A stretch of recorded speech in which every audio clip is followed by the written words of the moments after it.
City of Bloomington Township to order. Madam Clerk, Pledge of Allegiance, I apologize. Thank you.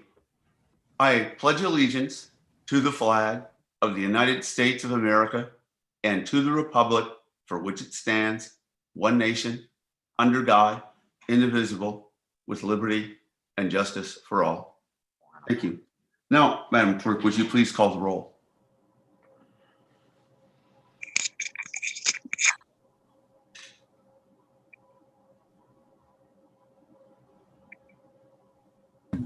Trustee Matthey? Here. Trustee Bolin? Trustee Malomboy? Here. Trustee Emig? Here. Trustee Painter? Johnny? I guess not.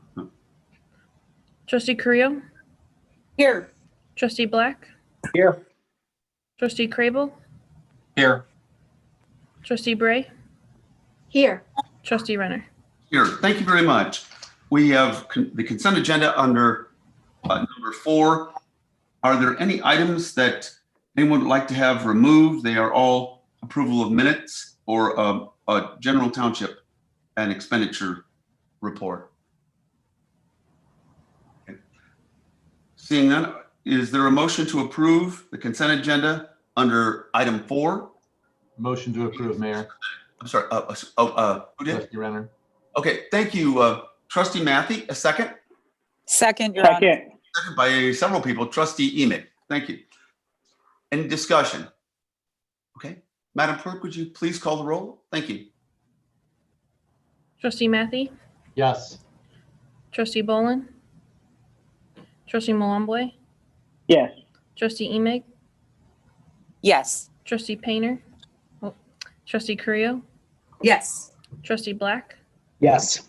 Trustee Crable? Yes. Trustee Bray? Yes. Trustee Renner? Yes, thank you very much. We move on to item 5, discussion and passage of an ordinance for compensation for township employees 2021 through 2025. Is there a motion or comments or changes?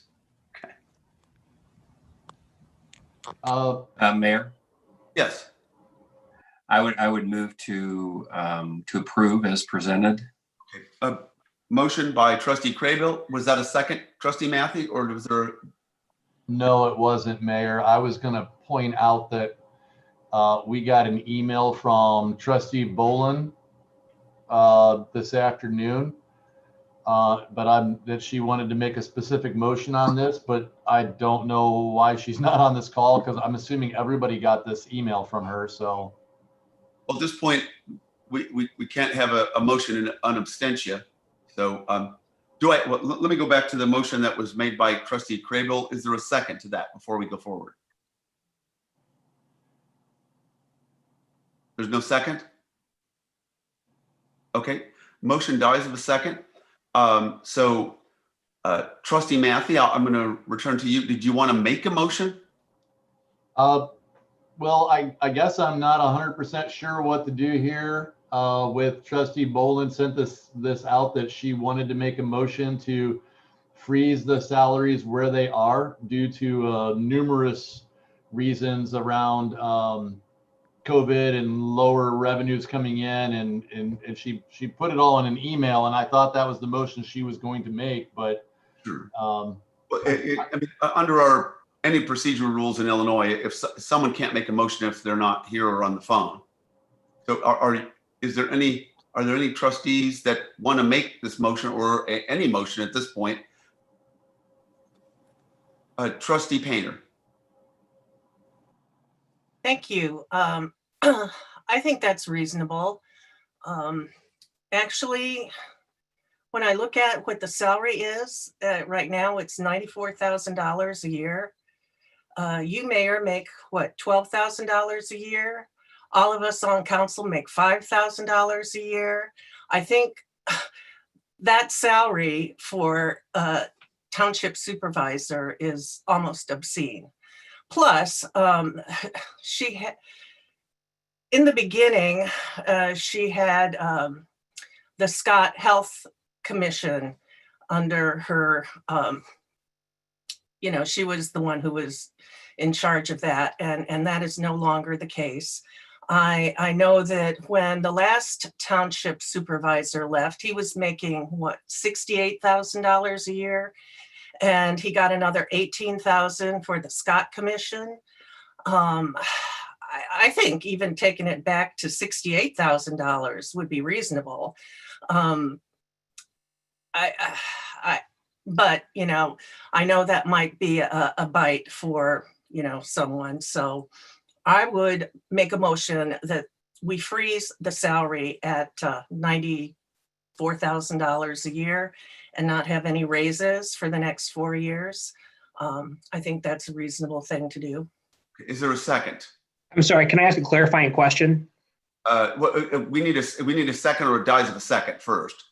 Oh, do you want a question of the maker of the motion? Maker of the motion. Just to be clear, are you talking about, Johnny, are you talking about freezing both the assessor and the supervisors? No, they're separate jobs, and they have way different responsibilities. And I think the assessor's salary is reasonable. I do not think the township supervisor's salary is reasonable. Okay. Is there a second to that Trustee Painter's motion? Okay.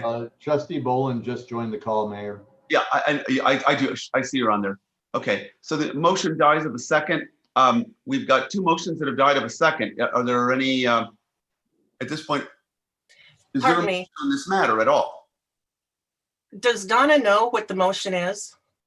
Donna, she's been on for a while. Donna, do you know what the Well, motion? I heard Johnny's motion about just the supervisor, but my thoughts on this is that I cannot support, considering the economic climate, to give a raise to elected officials at this time. The unemployment rate is very high.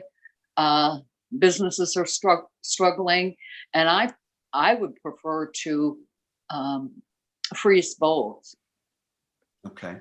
So that's, at this point, any other discussion is out of order until we have a motion. Do we have a motion? No motion on anything having to do with salary. I will make a motion to freeze both. Okay. Motion to freeze both for the next 4 years by Trustee Boland. Is there a second to that motion? Okay, we now have a Second. third. I'm sorry. Second. Oh, a second by Trustee Matthew. Okay. So we have a motion on the floor to freeze both for the next 4 years. There is a second. Any further discussion on this before we call the roll? Oh, Mayor, I have my hand raised. Trustee Painter had her hand up first, and then Trustee Craybill. I'm sorry. All right, sure, thank you. Trustee Painter and then Craybill. Well, I would also like to point out that I think we pay almost as much in salaries and things like that for the township than we do to help the indigent. I think there's a problem there. If I could ask, what we don't pay the supervisor anywhere near what we give to people. Is that what you mean? I'm not understanding that. I'm saying that exactly. When you add up all of the salaries at the township, and I have talked to prior township supervisors about this, and they say, what we pay out to the indigent is close to what they're getting paid for salaries and benefits and all of those sort of things. To all the people who work for the township? Mhm. I see. Okay. Anything else? Madam Clerk, would you please call the roll on the motion? Mayor, I had a comment. I'm so. Trustee Craybill, I'm so sorry. Go ahead. Sure. I just wanted to state why I had moved originally to support the increase, and I talked to Alderwoman Boland last night. Talked to Alderman Matthew and a few others, and I one of the things is just we know our city manager and directors have all received raises, and looking at the township comparison chart, the one I look at most closely would be normal, right? And if we base it on both population and EAV, the normal supervisor receives $92,000. So, and the Bloomington 96,000. So it would seem to make sense to make it consistent, to be a little bit more.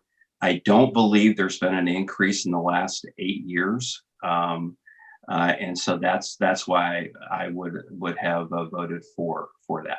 So just wanted to state that for the record. Thank you. Okay, thank you very much. At this point, Councilmember Boland, go ahead. Yeah, I would just like to say that these are elected positions, not staff positions. And it's not directed at the person or the work that they do or the quality of work or anything like that. It's really directed at the position. And again, I want to reiterate, personally, I can't justify raising salary for an elected official considering the economy at this time. Okay, all right. At this point, Madam Clerk, would you call the roll on the motion that was made, and that is to freeze both salaries? Oh, We Council, still have a couple hands raised. well, we're going to have to do something here because we're almost at the end of the entire time of the meeting on this one item. So we do need to if there are issues like this, these need to be handled and discussed, even if it's 2-on-1, before we get here. So we don't have situations like this where we're going to eat into other meeting. I'm going to turn to Councilmember Bray. I saw you had your hand up very, very quickly, please. Thank you. So when we look at a 4-year time frame, that does seem to go beyond the period of the election cycle. So I'm wondering if we don't want to take a look at, if the maker of the motion would want to take a look at a shorter period rather than a 4-year period that seems to be in the middle of elections. And I'll stop with that. That's the concept. Okay. I would support that concept. I think You- limiting the time frame would be useful. Okay. We have a Excuse me. motion. May I speak, please? May I speak, please? Okay, please. By law, you have compensation for 4 years. Okay. Okay. Thank you very much. Okay. At this point, we have a motion on the floor to freeze both. Madam Clerk, would you please call the roll? And then we'll see if we don't have consensus on this, we may need to table this. Thank you. Trustee Matthey, Yes. Trustee Boland, Yes. Trustee Mwambwe, No. Trustee Emig, No. Trustee Painter, Yes. Trustee Carrillo, Yes. Trustee Black, Yes. Trustee Craybill, No. Trustee Bray, Sorry. Yes. I believe that I'm sorry, apologize. Trustee Renner. Oh, that's right. I have one on that too. No, but the motion carries. Is that correct? I believe it was 6-3, if that's right. 6-4, so it carries. Oh, 6-4. That's right. Okay. Gotcha. I was counting the yeses. Forgot that I actually vote on these. All right. At this point, the motion carries and both salaries are frozen. And so we're going to move forward to the proposed tax levy for 2020 to be used in fiscal year 2022. And is there a motion on this, if nothing else, for purposes of discussion? Motion to approve as presented. Okay, motion to approve as presented by Trustee Matthews. Or second, Trustee Boland seconds. I see the two, even I can see that. So Madam Clerk, would you call the roll? Trustee Matthey, Yes. Trustee Boland, Yes. Trustee Mwambwe, Yes. Trustee Emig, Yes. Trustee Painter, Yes. Trustee Carrillo, Yes. Trustee Black, Yes. Trustee Craybill, Yes. Trustee Bray, Yes. Trustee Renner. Yes, thank you very much. Motion carried, and we move on to reports. First, we're going to go to our Township Supervisor, Ms. Gilroot, and then our Township Assessor, Mr. Scudder. Ms. Gilroot.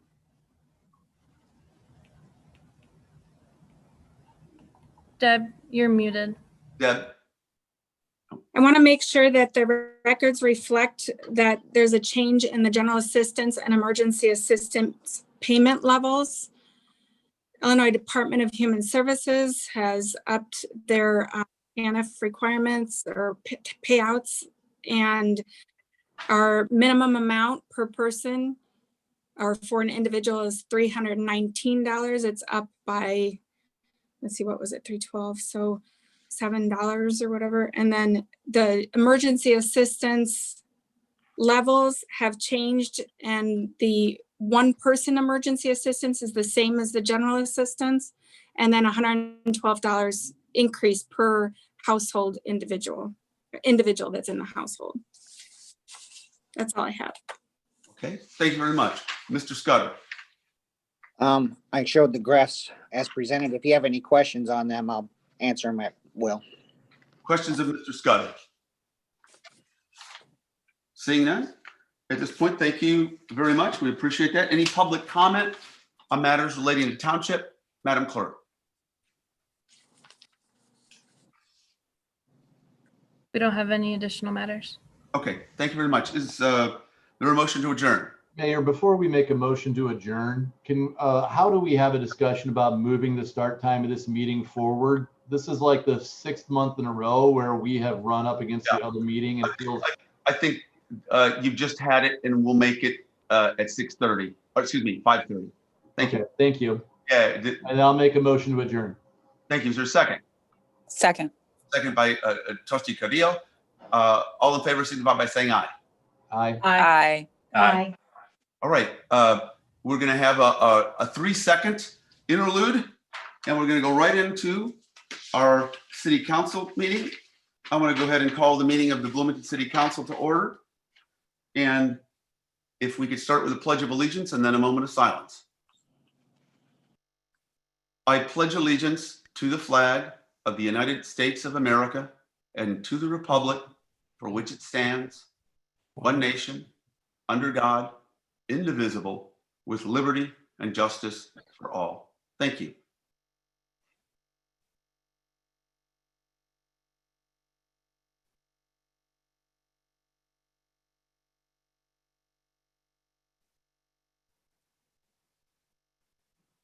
Thank you, Madam Clerk. Would you please call the roll? Councilmember Matthey, Here. Councilmember Bolin, Here. Councilmember Milawambwe, Here. Councilmember Emig, Here. Councilmember Painter, Here. Councilmember Carrillo, Here. Councilmember Black, Here. Councilmember Craybill, Here. Councilmember Bray. Here. Great. Thank you very much. We have a quorum. I'm going to turn this over for a COVID update by our city manager, Mr. Gleason. Are you there? Thank you, Mayor and Council. I'll be very brief tonight because we actually have a fair number of items. But this region is tracking, like we're seeing throughout the state and the nation regarding COVID cases. Shift gears a little bit and go to the finance side. Under the CARES Act, we have submissions that are going to be submitted to the state DCO, and our allotment for the city is $3.2 million. We do, in fact, have that reimbursable amount that we are going to be submitting for the full allotment amount, and that will be coming up very soon. It's an action item that comes back in front of council. Staff is doing very well. We've had some COVID positives. We still are in a position that if we're notified by staff that they've had a direct, or I'm sorry, an indirect exposure, we still have the ability to ask them to quarantine, go get tested, and ensure that they're not infected. Thank you. Thank you very much. At this point, we're going to move to the item 6A, and that's proclamation recognizing November 2020 as Community Planning Month, as requested by the Administration Department. Again, this is a recognition only. Madam Clerk, is there someone online here to accept this virtually? I don't believe so. Okay. Yep, so this is Megan Hayes. I'm Chair of the Planning Commission. I apologize. Thank you, Megan. Go ahead. Yep, well, thank you all for recognizing us. We're so glad we live in a world of Octobers that celebrate National Community Planning Month, to loosely paraphrase Lucy Maud Montgomery. So this year, the American Planning Association theme is Planning is Essential to Recovery. And as you all know and have faced during this unprecedented year, local government has been absolutely vital to the day-to-day lives of our citizens. So a focus on community planning will not only help us recover from this current pandemic, but also be better prepared for an uncertain future. So far in 2020, some of our accomplishments are that we've completed the census with higher participation numbers than 2010. We've made progress on finalizing our R3B zoning designation, which addressed neighborhood concerns of gentrification and displacement. We've nearly completed our updated sign ordinance and historic preservation plan. And we've made the transition as well to Zoom meetings while maintaining our public engagement. And none of that would have been possible without Katie, Bob, George, and our terrific city staff who serve our city so well. So thank you again for taking time during this meeting to recognize planning. We appreciate it. Thank you very much. And thank you for your service and the work on your committee.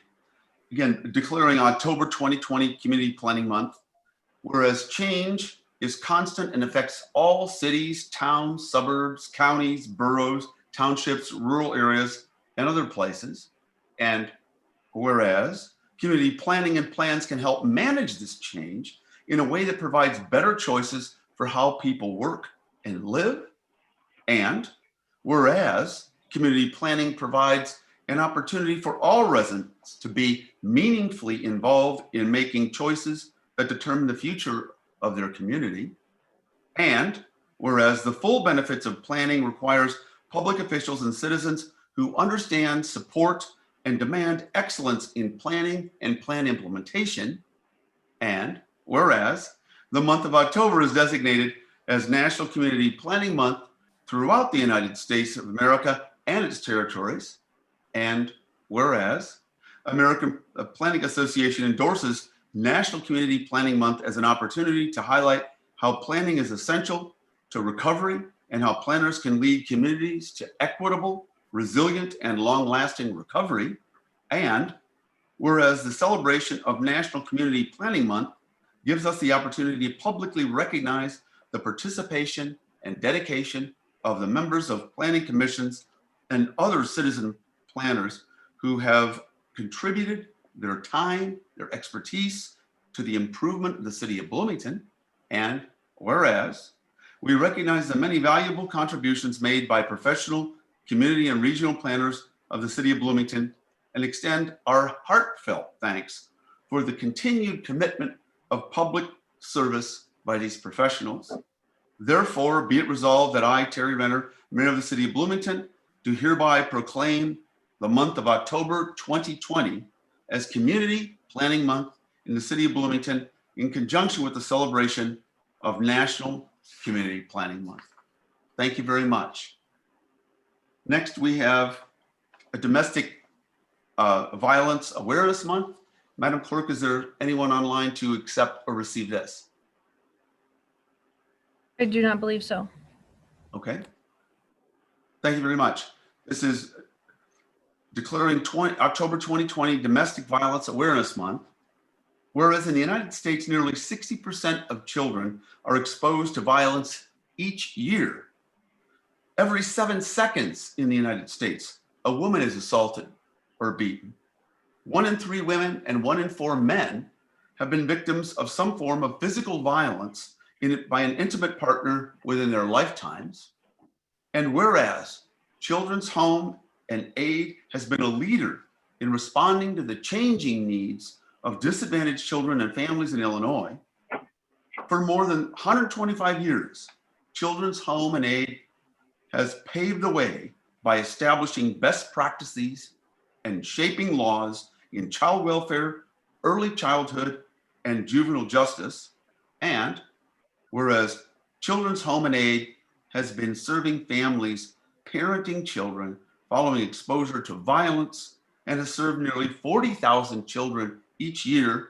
And whereas an increase in community awareness is necessary to put a stop to domestic violence, now therefore, I, Terry Renner, Mayor of the City of Bloomington, do hereby proclaim October 2020 Domestic Violence Awareness Month. I encourage all Americans to recognize Domestic Violence Awareness Month and be part of the Children's Home and Aid movement to provide quality programs and services to children and families in need. Thank you. The next proclamation is declaring November 1st, 2020, Extra Mile Day. Is there anyone here, Madam Clerk, to receive this proclamation? I don't believe so. Okay, thank you. We typically start with our whereas. Whereas Bloomington, Illinois is a community which acknowledges that a special vibrancy exists within the entire community when its individual citizens collectively go the extra mile in personal effort, volunteerism, and service. And whereas Bloomington, Illinois is a community which encourages its citizens to maximize their personal contribution to the community by giving of themselves wholeheartedly and with total effort, commitment, and conviction to their individual ambitions, family, friends, and community. And whereas Bloomington, Illinois is a community which chooses to shine a light on and celebrate individuals and organizations within its community that do go the extra mile, and that is to make a difference and lift up fellow members of their community. And whereas Bloomington, Illinois acknowledges the mission of the Extra Mile America to create 500 extra mile cities in America and to promote in its proud support of Extra Mile Day on November 1st, 2020. Now, therefore, I, Terry Renner, Mayor of the City of Bloomington, Illinois, excuse me, do hereby proclaim November 1st, 2020 to be Extra Mile Day. I urge each individual in the community to take time on this day, not only to go the extra mile in his or her own life, but also to acknowledge all those who are inspirational in their efforts and commitment to make their organization, families, community, country, and world a better place. Thank you. And thank you, Madam Clerk. We move next to public comment. Madam Clerk, is there anyone online who's prepared to make public comment? We have 11 people who registered and we have 9 callers on the line. Okay, go ahead, Madam Clerk. We'll start with Abdul Malik Salah.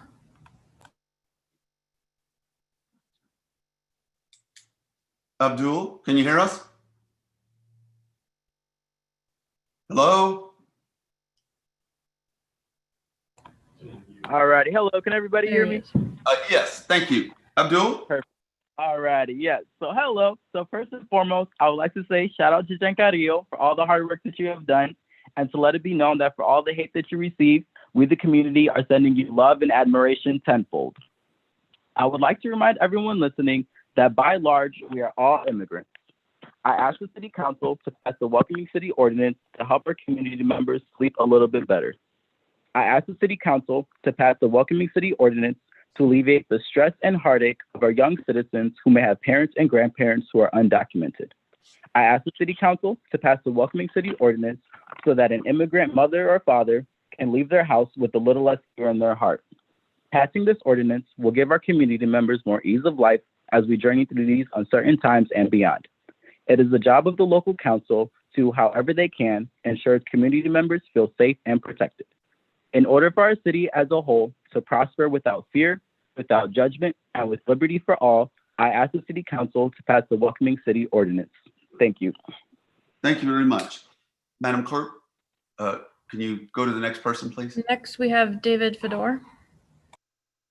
Dave, it's better. Thanks.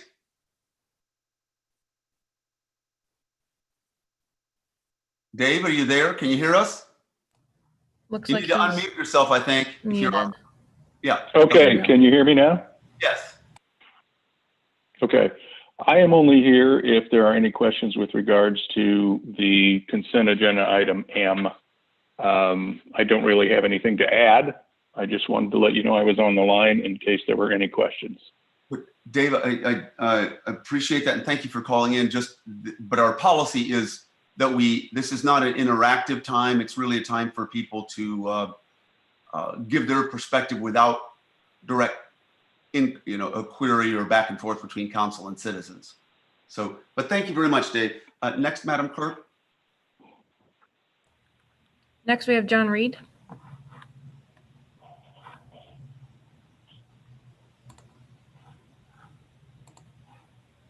Hello, John, are you there?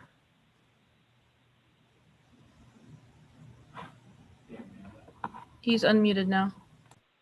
Go ahead. John, you're there. You've got the floor here for 3 minutes. Do we have a problem here, Madam Clerk? Do you know? It says he's unmuted, but I'm not hearing anything. We can come back to him. Okay. Go ahead. Continue.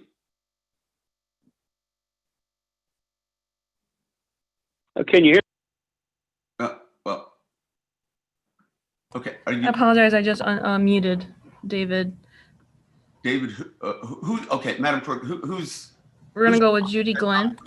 Who's on? What's going on? Judy Glenn. Judy Glenn. Judy, are you there? Judy, you need to unmute yourself. Judy. She's muted. Does she have to do *6 or? Judy, you need to unmute yourself or *6. I'm unable to unmute her. We're gonna have to. I mean, we're not. Don't. Hello. Oh, Hello. there she is. Hello. There? Okay, sorry. Yes, I'm here. Can you hear me? Yeah. Go ahead. Thanks, Judy. It's Terry. Okay. Thank you, Alderman, Alderwoman, and Mayor Renner, for allowing me to speak to you tonight. In regards to a property at 907 West Washington Street, which is just east of the intersection of Morris and West Washington. Both sides of the 900 block of West Washington is zoned B2. And as a native of Bloomington and a realtor with Keller Williams, I have clients who own the property at 907 West Washington who they have their house listed and have several interested buyers. However, the potential buyers can't get financing due to the commercial zoning. The house had been a duplex and the former owner converted it to a very nice large single family home. It's currently listed for $93,000. The owners are Bloomington residents who purchased the house in February of 2019 for their special needs son to live in along with two of his friends. And unfortunately, the owners tragically lost their son on September 4th, and now they just want to sell the property. So the issue with getting financing is the B2 zoning prohibits a buyer from obtaining a typical residential loan. They can only get a commercial loan, which requires 20% down and only an adjustable rate mortgage rather than a fixed mortgage. And so buyers in this price range, they don't have 20% down saved, nor are they in a financial position to accept an ARM terms, especially who wants an ARM right now? Plus, first-time home buyer grants can't be applied to this property either. Potential home buyers are looking at it, they're liking it, and frustrated when they're told, well, they can't get financing to purchase it unless they have 20% down. I've also marketed it to investors, but as of yet, I've only had home buyers look at it. I've talked to a myriad of lenders searching for a solution and always have the same response. I'm sorry, you need to wrap up. I'm sorry, you're beyond time. Can you wrap up, please? Sorry. Sure. Just, the West Side Revitalization Project here, they're striving to have owner occupied and fewer rentals. And this is thwarting that whole, what they are trying to do. And the sellers are being penalized because they are selling a house that's zoned B2 in a block of other homes. So I'm sorry. is there, normally we don't go back and forth, but I think you want to get in touch perhaps with Melissa Hahn in our Community Development and Economic Development Department. So we're going to have to move on. I'm sorry, Judy. Okay, that's fine. Thank you. Madam Clerk. Let's try Katie Hoy. Katie, you'll have to press *6 in order to unmute. Hi, can you hear me? Yes. Hi. Sorry. Okay. My name is Katie Hoy. I'm a lifelong resident of Bloomington, Illinois. I have some comments I implore you to consider when deciding on a few of your agenda items this evening. As listed under the category of community development impact, one of the goals of the proposed Public Arts Commission is to encourage community dialogue. This is an obvious need in our community, as evidenced by the racism and harassment being propped up by community members lately. To accuse a person of color and no one else on the council of not being a legal citizen is an act of racism. There are community members who believe the person identifying a racist act to be the one who is racist and not the person who committed the racist act. I will not argue that either party is without racial prejudice because we live in a society that has deep roots in racist systems and beliefs. The difference between these two people lies in whether or not a person admits the reality of their sphere of influence. I want this council to be an example of committing to the difficult journey to being anti-racist. I want this council to promote and support community dialogue, leading with compassion and understanding. I want to see more support for the strong partnership with residents listed in the strategic plan significance of the Public Arts Commission. This program stands to serve as a wonderful example of what compassion and consideration for others can do for our community. I hope that each representative on this council has a personal desire for promoting such ideas and goals for our town, our greater community, and our nation.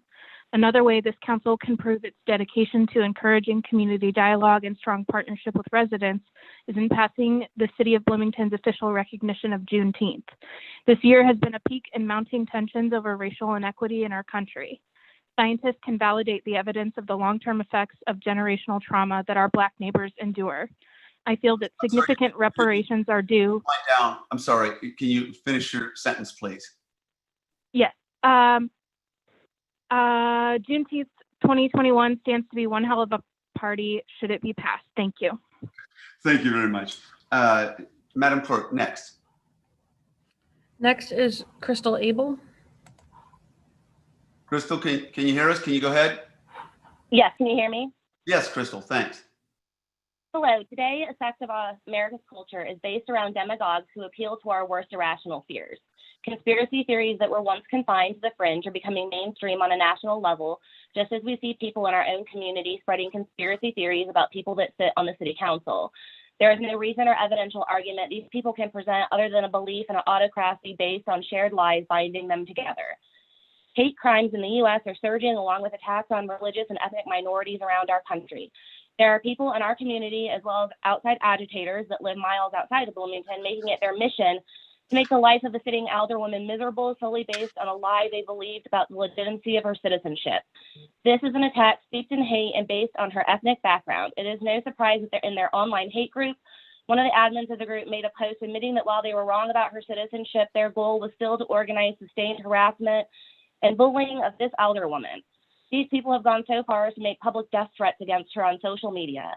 In today's age of fake news, where lies spread faster than the truth and rantings of lunatics are deemed as credible as experts, it is important that the leaders of our city stand up and speak out. We need each of you on the council to publicly tell your constituents that this city can work together through differences in political ideology, but we will not let the rot of racism, bigotry, and hatred infect this town any further. Stand up and speak out and claim that these things have no place of influence on our government or city council.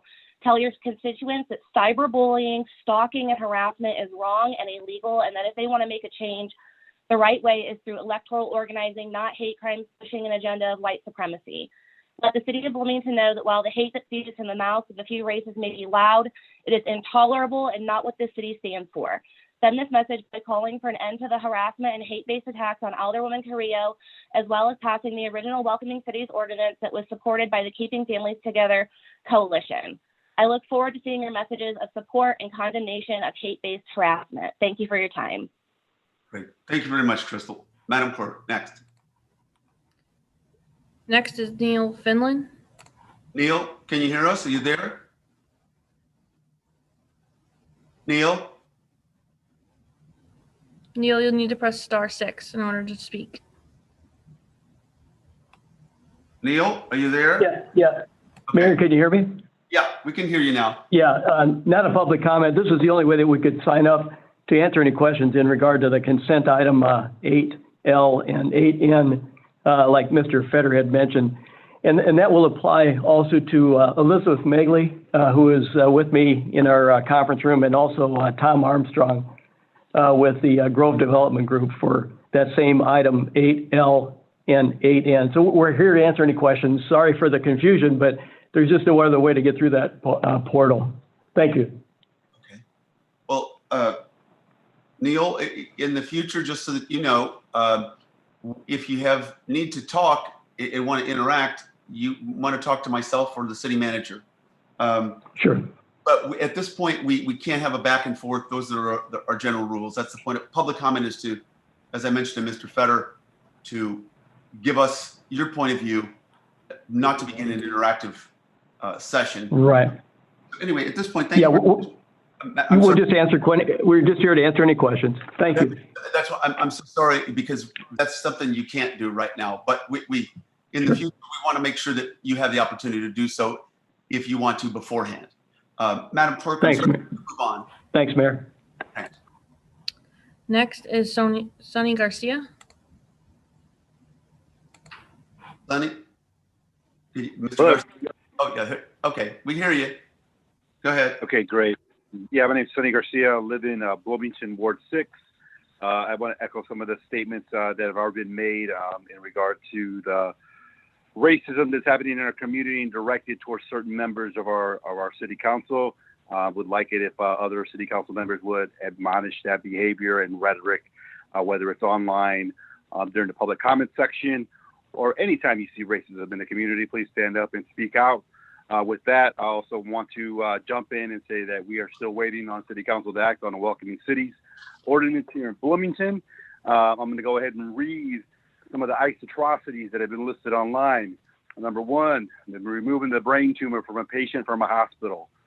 Blackmailing immigrant parents to drop asylum claims so they can see their young children again. Bribing Motel 6 hotel clerks to turn in undocumented hotel guests. Ordering 3-year-old toddlers separated from their parents to appear in court for their own deportation hearings. Detentions and attempted deportations of U.S. citizens. Chasing domestic violence victims through courthouses. Trying to destroy records of in-custody rapes and deaths at detention centers. Stealing immigrant identities from ICE databases and using them to make money. Arresting parents at their young children's bedside during emergency surgery. Engaging in forced labor practices at privately operated detention camps, secretly altering risk assessment algorithms so they can always recommend detention, deporting a man after he served 20 years in prison for a crime he did not commit, making up evidence that Dreamers had gang affiliation, and targeting immigrant rights activists for deportation. These are just some of the atrocities that our good friends at ICE do every single day. So hopefully the City Council decides to stop working with them and stop being complicit in their atrocities. Thank you very much. Okay. Madam Clerk, next. Lastly, we're going to go back to John Reed. Mr. Reed, if you can press *6 to unmute. Thank you. I'm here. Can you hear me? Yep. Okay. Now, last council meeting, I read an excerpt from a speech from Theodore Roosevelt, and people lost their collective minds. So tonight, I'd like to give you a choice. I've got speeches from 2 other presidents, Bill Clinton and Barack Obama. So you can, oh wait, you guys can't comment. So I guess I'll read them both. The first one's from Bill Clinton's State of the Union in 1995. And it follows, quote, "We are a nation of immigrants, but we are also a nation of laws. It is wrong and ultimately self-defeating for a nation of immigrants to permit the kind of abuse of our immigration laws we have seen in recent years, and we must do more to stop it." End quote. The next is for Barack Obama. You all knew who he is, right? State of the Union in February of 2013. Quote, "Real reform means establishing a responsible pathway to earn citizenship, a path that includes passing a background check, paying taxes, and a meaningful penalty, learning English, and going to the back of the line behind folks trying to come here legally." End quote. So I'm sure I'll be called bunches of names by other people on social media, perhaps somebody from the city council. So those are my speeches. Now, as far as COVID goes, Terry, you had some comments for me via text where you called me some vile little names. because I called you a hypocrite for not wearing your mask at Rob Dobbs. Yet I read again that Saturday people saw you at Target not wearing your mask either. I hate to tell you, buddy, that's the definition of the word hypocrite. And you can call me what you wish, but leave my kids out of it next time, all right? And that's all I've got to say. You all have a nice evening. Madam Clerk, next. That's all of the public Okay. commenters that we have. Okay, thank you very much. We move on to our consent agenda. Under number 8, are there any items? Excuse me.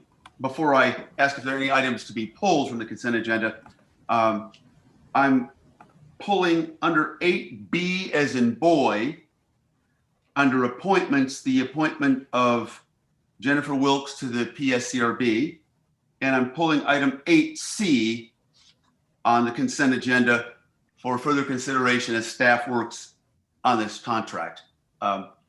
So other than the particular nomination under 8B and item 8C, are there any items that any member of the council would like to have removed for separate consideration? Councilmember Bray and then Bolin. Thank you, Mayor. Yes, I'd like to pull item 8G as in girl. 8G. Councilmember Bolin. Yes, I'd like to pull HI. 8I as in icky, right? Okay, thanks. Councilmember Matthew. 8J, Mayor. 8J as in Joker. Okay. Anything else? Okay. Is there a motion to approve the consent agenda as presented with the exception of items 8C, G, I, J, and the appointment of Jennifer Wilkes to the PSCRB? Moved by Councilmember Bolin. Is there a second? Second by Councilmember Crable. Madam Clerk, would you call the roll? Councilmember Matthew, Yes. Councilmember Bolin, Yes. Councilmember Millawamboy, Yes. Councilmember Emig, Yes. Councilmember Painter, Yes. Councilmember Carrillo, Yes. Councilmember Black, Yes. Councilmember Craybill, Yes. Councilmember Bray. Yes. Thank you very much. At this point, I'm going to go ahead and turn this over in the order in which they were pulled. Item 8G, Councilmember Bray. Thank you, Mayor. And to my esteemed colleagues, I'd like to speak to this particular suggested revision to our ordinance in relation to our PSCRB. I'm speaking to this at this time because I was part of the original council, or part of the council that worked to implement this ordinance for our community. And at that time, we spent a great deal of time analyzing what the needs of our community were in this space and what kinds of activities would be useful in working through initiatives and ideas for interactions with the police and community. When we looked at this kind of provision that includes having a board take on analyzing data, recommending changes to policies, practice, and procedures, we felt that that was something that just wasn't needed in our community, was not a fit. Also, the idea that we would charge our citizens to become experts on all matters in relation to policing just went beyond something that we thought was helpful or useful. Also, what was interesting to us at the time was that based on our own police performance, we knew that we had a 0% statistical complaint ratio. And based on the community interactions we were viewing and our community inputs, we said we did not need a provision that put our community members into situations where they were doing studies and making recommendations for problems that we weren't sure exactly what those problems would be or how they would be addressed. Now, as I look at where we are almost 4 years later, at this juncture, I can say to you that we have a continued statistical 0% complaint ratio.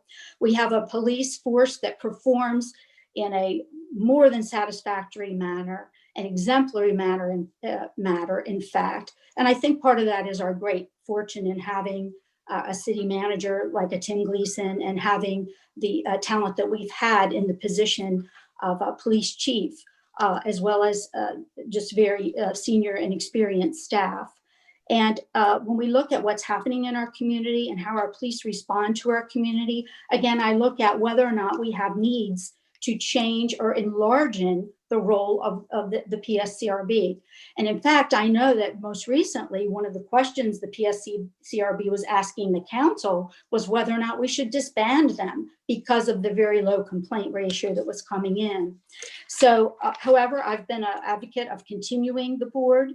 In fact, and been a person who suggested and collaborating with the city manager, the involvement of the board in gathering the community inputs for various things, in particular, our recent police chief attributes and characteristics, which was a very engaged community interaction, and the PSCRB did a great job for that. So I think we should continue with our board, but stepping into adding ideas of having them analyzing data. I'm not sure what data would that be. We have 0% complaint ratio, and giving us suggestions for policies and practices really don't take us down a road that really fits our community. Instead, I'd like for us to work to engage our community on initiatives that match our needs and work us towards building community rather than tearing us apart.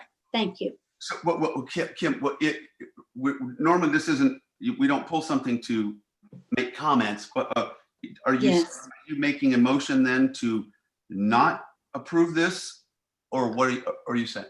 Thank you, Mayor. I'd like to make a motion that we strike this this change and we keep the ordinance as it reads today. Thank you very much. Okay, so is there a second to the motion? As I understand it, Kim, is to not approve item 8G, and there's a second by Councilmember Boland. Okay. At this point, Madam Clerk, I guess, would you, Councilmember Matthew, you have a question, or? Yeah. Well, I mean, so we've got a motion, so we can have discussion on this, right?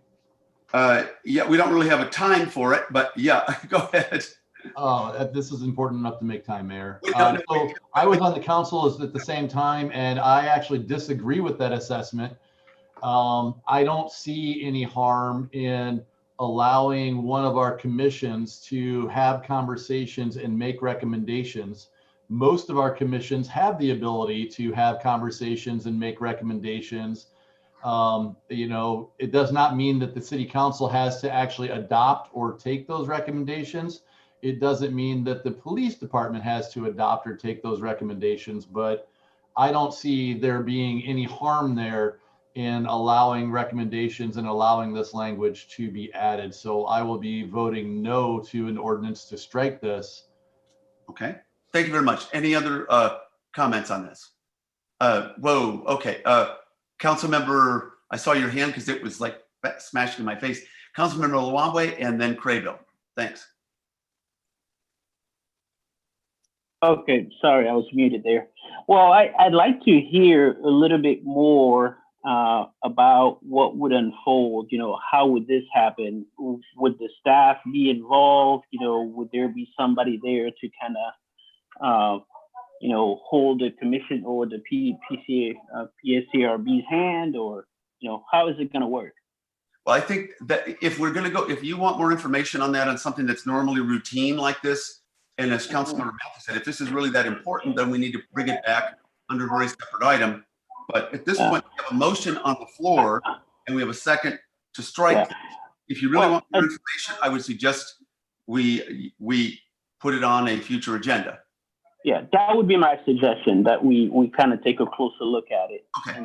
So we can all understand how it's going to work. Councilmember Craybill. Yes, Mayor, I want to correct a misstatement. We are not changing the ordinance. In fact, if I could ask our city attorney, everything that's in the change to these rules are actually language from the ordinance. Would that be accurate? Mr. Juergens?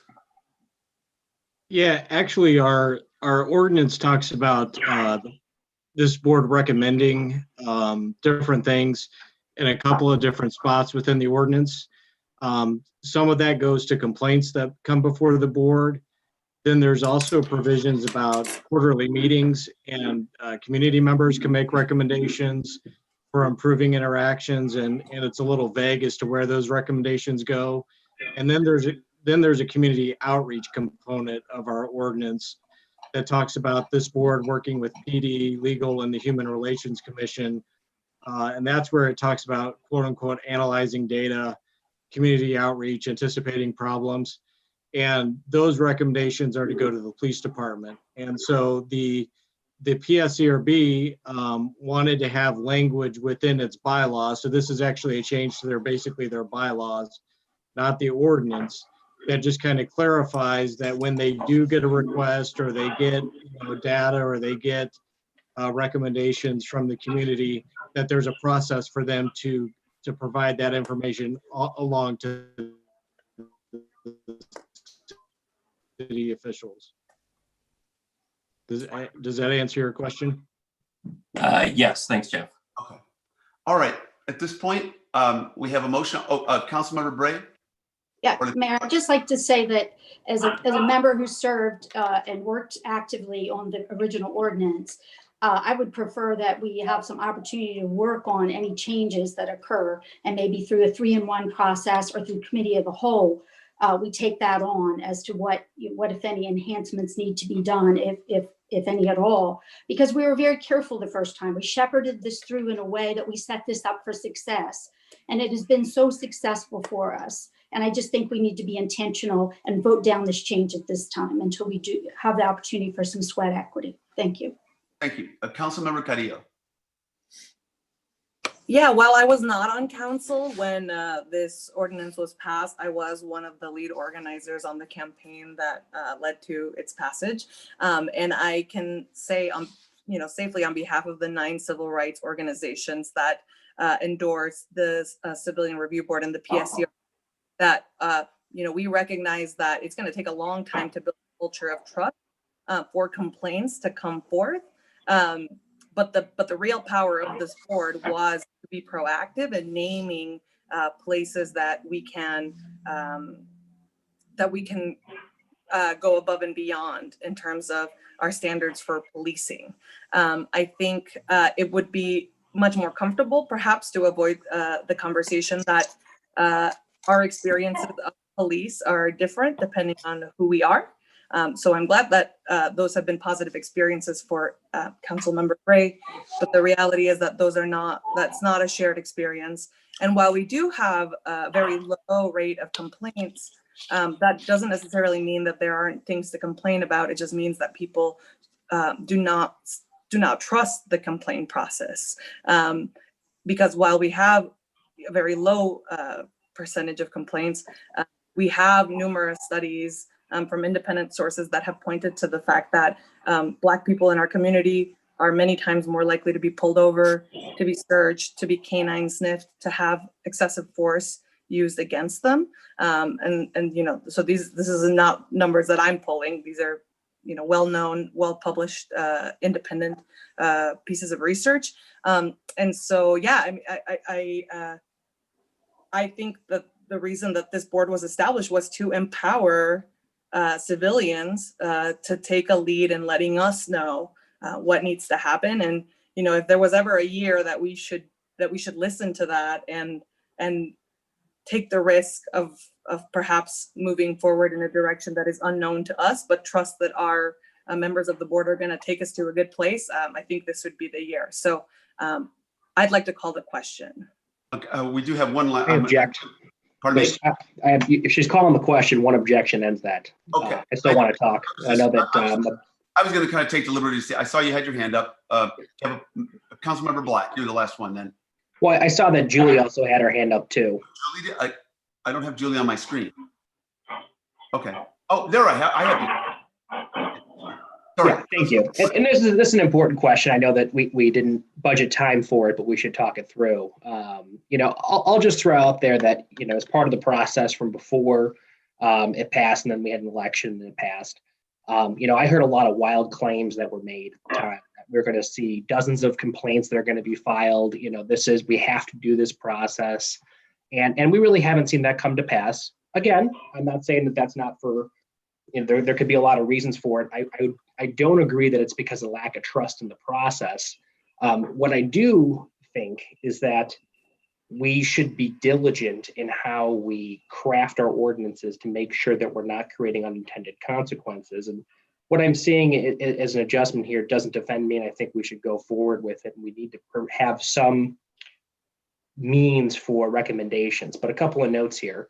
Number one, I was heartening to see how many organizations in the community came forward to support our police review board. But it's shocking to me that Normal and the county have not taken any action whatsoever. And those organizations have not gone with the diligence that they came to Bloomington with those other organizations. And we've seen studies that also show some of those other issues. So I struggle to understand why we are the trailblazers, the leaders doing all of the right things, and our intergovernmental partners have taken no action. And there's no push from the community in those directions. So that I find pretty shocking, especially given what's happened over the last few. I'm going to have, if we really want to have a thorough vetting of this should not have ever been on the consent agenda. I would agree. I was surprised to see this on the consent agenda. Councilmember. So basically what I'm getting at here, Terry, and I appreciate No, I think we get, okay, go ahead, finish up. Yeah, what I'm getting at is, I'll pass the, I'm going to vote no. I think we should make the change, fine. But I also want to make sure that we're not creating a chilling effect for people who want to serve. I've heard a lot of people who are afraid to get involved in the community because they don't want the blowback from organizations, groups of people who, may have a difference of opinion than they do. And that creates a chilling effect. And I worry that putting verbiage that recommendations need to come from this organization might create a chilling effect. But I say, let's go forward, give it a try, and we can always come back and change it at a later point. Okay, thank you very much. Councilmember Enoch.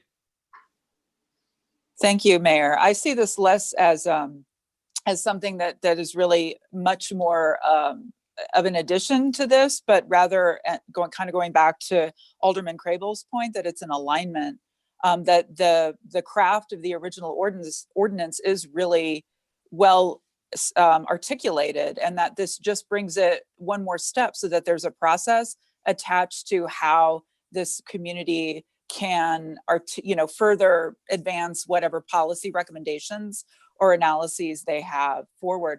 I don't see it as divisive at all. I think it's just another attempt to layer in transparency in the way that we look at what's happening to everybody in the community. Thank you.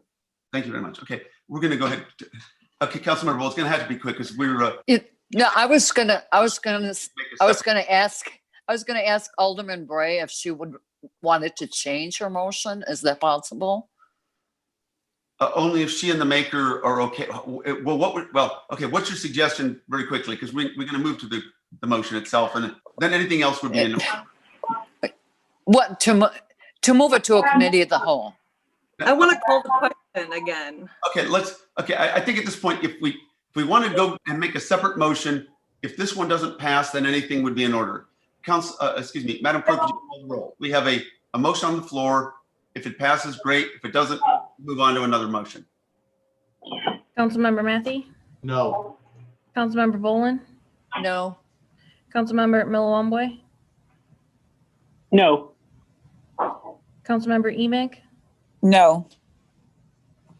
Councilmember Painter? No. Councilmember Carrillo? No. Councilmember Black? No. Councilmember Craybill? No. Councilmember Bray? Yes. Okay. At this point, motion doesn't carry. Is there another motion in order on this item on the consent agenda, or we could push it? Councilmember Matthey. Motion to approve as presented. Is there a second? Second by Councilmember Carrillo. All right, we've got a motion on the floor. Let's see if we get consensus on this. Councilmember Bray, you want to say something? Yes, I would, Mayor. So, what I would say is that voting yes then precludes the opportunity for us to have consensus as a council and talk about what our vision of this council of the PSCRB. I just think it's premature to just start adding language. And I finally want to say this. the section in relation to studying and reporting was a section that I worked on specifically and had conversations and meetings with community members as well as police officials and the city manager at the time. So, again, I would say that this is a significant change. It's setting a group about some certain tasks that may or may not be necessary. And I just think we should have discussion about this in committee of whole or in some kind of a work session meeting before we start tinkering with something that has worked very well for us as a community. Thank you. Sure. And just if regardless of what happens on this vote, this certainly wouldn't preclude us from continuing to have discussions and filling in the details on the PSCRB. Madam Clerk, would you call the roll? Councilmember Matthey, Yes. Councilmember Bolin, No. Councilmember Millawamboy, No. Councilmember Emig, Yes. Councilmember Painter, No. Councilmember Carrillo, Yes. Councilmember Black, Yes. Councilmember Craybill, Yes. Councilmember Bray. No. Would you announce the motion carries? Would you announce the nays, Madam Clerk? The nays are Councilmembers Bolin, Millawamboy, Painter, and Bray. Okay, thank you very much. We move next to, let's see, Councilmember Bolin, you pulled item 8I. This will be very quick. I have gotten a lot of questions from constituents who to call when there's a code violation or whatever. And I do know that community development is more or less responsible for that, but if that could be clarified by somebody on staff. Okay, thank you very much. I think I know the answer. Just everybody call Amanda. No, I'm kidding. City Manager Gleason, you want me to give out your personal cell? I'm kidding. No, you can call the city's line. The hub staff will direct to the Economic Community Development Department, or Melissa Hahn is that director, and she'll get everybody to where they need to be. Okay, thank you. Do we have a motion then on item I here? I will move to accept as presented. Is there a second? Second. Second by Councilmember Painter. Madam Clerk, would you please call the roll? Councilmember Matthey, Yes. Councilmember Bolin, Yes. Councilmember Millawamboy, Yes. Councilmember Emig, Yes. Councilmember Painter, Yes. Councilmember Carrillo, Yes. Councilmember Black, Yes. Councilmember Craybill, Yes. Councilmember Bray. Yes. No nays to announce, Madam Clerk. We move next. Councilmember Matthey, you had pulled item J. I turn to you. Yeah, thanks, Mayor. So I pulled item J because I thought I understood what the presentation or what the packet was telling me. And then somebody asked a question and we got clarification this afternoon on it, and the answer actually introduced confusion for me. So the packet originally said that it looked like that there is still one piece of sidewalk and two pieces of the Constitution Trail that were supposed to be done as part of the Brook Ridge apartment expansion as part of the original agreement. The response that we got this afternoon, I couldn't tell if it was saying that that wasn't true, that there's only one section of trail still to be completed, or so I just wanted some clarification on what was supposed to be completed, and is any of it done or is none of it done, and kind of get an idea of when this is going to be, when it's going to be done, if this was all part of the original agreement. Okay, we'll start with Mr. Gleason. Tim? Thank you, Mayor. I'm not sure that we have any public works staff that's on the line. I'm going to go to Billy and possibly Katie as city planner. They might be able to provide a response. If not, I would suggest we table this and we'll get you an answer. Billy, I'll go to you first. Actually, I'm going to pass as well to Katie or Melissa. So, Katie, I see you're online. Katie? Thank you. I will, I can, well, okay. Melissa, if you want to address this, please feel free to jump in. Yeah, so there is still a portion of trail that needs to be completed with the development. There is an agreement that we are working through with the developer. You know, we have to move this forward. We're required to move forward the plat within 90 days of submittal. So we are doing that, but there's still time because they still have 2 final plats before the end of the development. So we're still working with them to complete the crosswalk as well as the other section of trail. So it's just one part of trail that's left and everything else is done? Okay. I believe so, yes. Okay, That was my that's what I was understanding. Correct. confused on, is what was left Yes. to be done. Okay, I just wanted clarity to make sure I understood what's going on. Mayor, I'd like to make a motion to accept 8J as presented, please. Okay, is there a second? Second by Councilmember Bolin. Madam Clerk, would you call the roll? Councilmember Matthey, Yes. Councilmember Bolin, Yes. Councilmember Millamboy, Yes.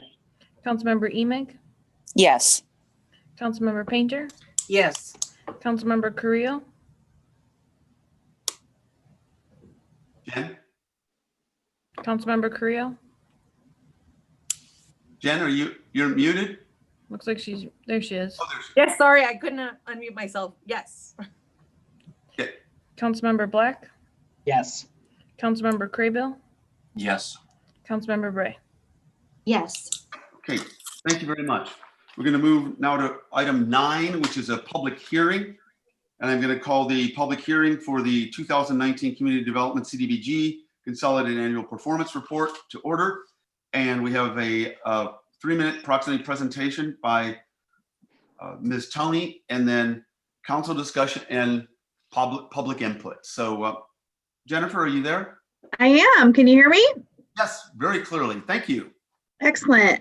Thank you for allowing me the time to speak tonight and just share a little bit of information regarding our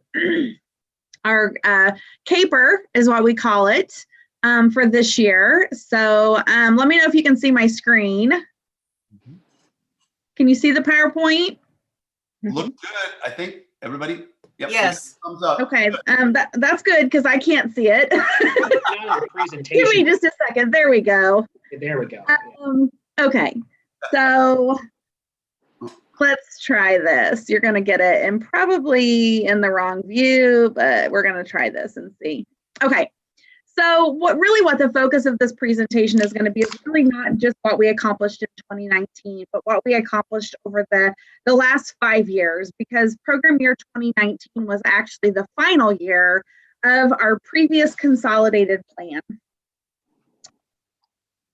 Just wanted to give a quick overview of kind of where our expenditures versus our funding was over the last 5 years. I should have chosen better colors, I apologize, but the bottom light green line on the bottom shows what our annual allocation was for each individual year. Then the middle line actually is our expenditures. And then at the last minute, which is why it's kind of out of order, I realized I needed to show everybody what our program income was for the year, because that kind of helps explain how our expenditures end up being more than our allocation a lot of years. So with our loan program that we have, if someone repays a loan, then we count that as program income and we put it back into the CDBG program. So that's kind of an explanation of that. We came into 2015 with quite a bit of carryover. My first year with the city was actually in program year 14. And so I came in about mid-year and there wasn't a lot of activity planned that year because of the transition. So that's kind of why we were able to spend more in 2015 than we actually brought in because of that carry forward funding. So an overview, these are the 4 main categories that we typically fund projects in. And so our housing rehab goal for the 5 years was 125 units. We were actually able to complete 121. We had a few additional units that we would have finished had COVID not come into play later, late or early in the spring this year, because it made us have to push a few projects off into program year 2020. Demolition, we had indicated that we would try to do 30 units or 30 properties, sorry, or 6 a year. We actually are at about 13 with CDBG funding. One of the reasons this number is quite a bit lower, and I'll show you our leveraging on our program here in a minute, but we were able to bring in additional funding that allowed us to complete demolitions under a different funding source outside of CDBG. You can see for our public service projects, we were pretty close to our goal. Again, we had several projects that had to close in the middle of March this year, and they weren't able to serve quite as many as they had anticipated for this year. Had that not happened, we would have been even closer to reaching that goal. The public facilities and infrastructure, these are our sidewalks, sewers, streets, and park projects, in addition to rehab on our not-for-profit buildings. And you can see that we way exceeded our goal on this one, and that's really more of an error on my part. Whenever I first created the goal, I was brand new and I had no idea how many people I thought we would serve. We've amended the plan a few times to add in additional funding, but I failed to update the goals. So even though we far surpassed it, that's really more of an error on my part. On the additional funding that we brought in to help support our programs outside of CDBG, during the 5-year period, we brought in a little over $1 million in additional grant funds to support housing rehab programs. So when you consider the projects that we completed under those, we actually were above the goal of 125 units for the 5 years. We have brought in $208,000 in abandoned property programs. Program funding that has allowed us to complete several demolitions, but it also gives us money to provide relief to the general fund for the support and the maintenance of abandoned and vacant properties. So we have a list of properties that we can perform mowing on, if there's an emergency board up, if we need tree removal, brush removal, garbage removal, those types of things. That's what we use those sources of funding for. And then we've also brought in $100,000 for the home accessibility program. So that will also, we didn't actually complete any of those units during the last con plan, but it will increase the number of units that we finish in this next con plan period.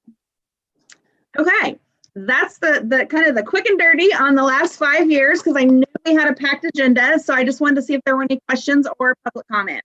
Okay, at this point, we'll start with questions by council member, and then we're going to open up to the public. Council members. There we go. Whoops, sorry. How about yay, Jennifer? I'm sorry. I'm just having trouble figuring out why I can't get. Oh, crap.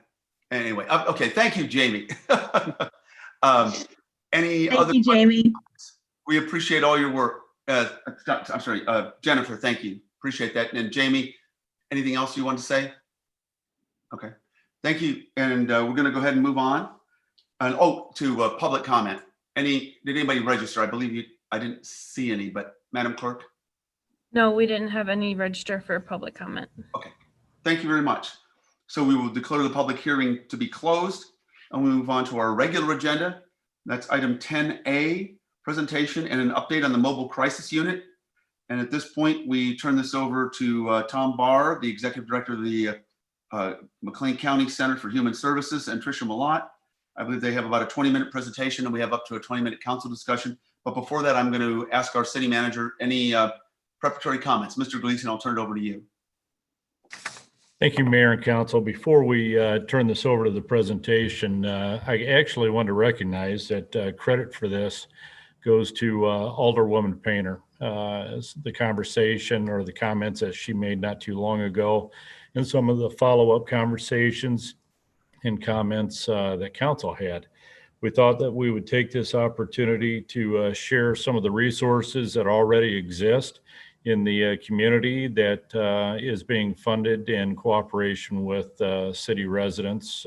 So with that, Camille, do I turn it to you first? Give me a thumbs up, or do you want me to go straight to Tom? All right, Camille Rodriguez is the county administrator. I'm going to turn it over to her. Thanks. Thanks, Camille. Go ahead. Thank you, Mayor, and thank you, City Manager Gleason. I'm so excited to hear Mr. Barr's presentation, but I want to make one side note. excuse me, Ms. Malat was unable to join us, and she has two of her very fine and dedicated staff with her, Ms. Nicole Kirstein and Kevin McCall.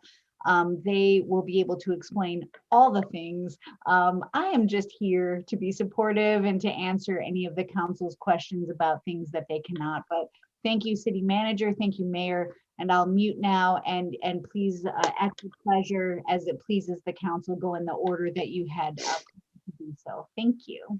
Thank you very much, Camille. We're going to go ahead. I'm turning it over to you, the two of you. I think you're going to give us the presentation. Kevin McCall? If they're muted, we can't tell because they got masks on. We can't see if they're speaking. I apologize. I believe Tom was going to start. Wasn't that the case? Oh, okay. Where's Tom? I don't see Tom. I'm right here, Mayor. Oh, there you are. Sorry, Tom. Go ahead. That's okay. Thank you, Mayor. Thank you, Council, for letting us talk about our crisis program. 1 out of every 5 people at some point in their life have a diagnosable mental illness and a functional impairment based upon that illness. 1 out of 20 will have a severe and pervasive mental illness that oftentimes will follow them throughout their life. And many times in working with mental illness, you'll find that it does not discriminate based upon age, sex, race, socioeconomic status. It affects everyone just about equally. Center for Human Services is the Community Mental Health Center for McLean County. We have 4 programs, and on an annual basis, we'll serve around 3,300 unduplicated clients each year. I was asked to talk to you tonight about our mobile crisis team. It is a 24/7 mobile crisis program.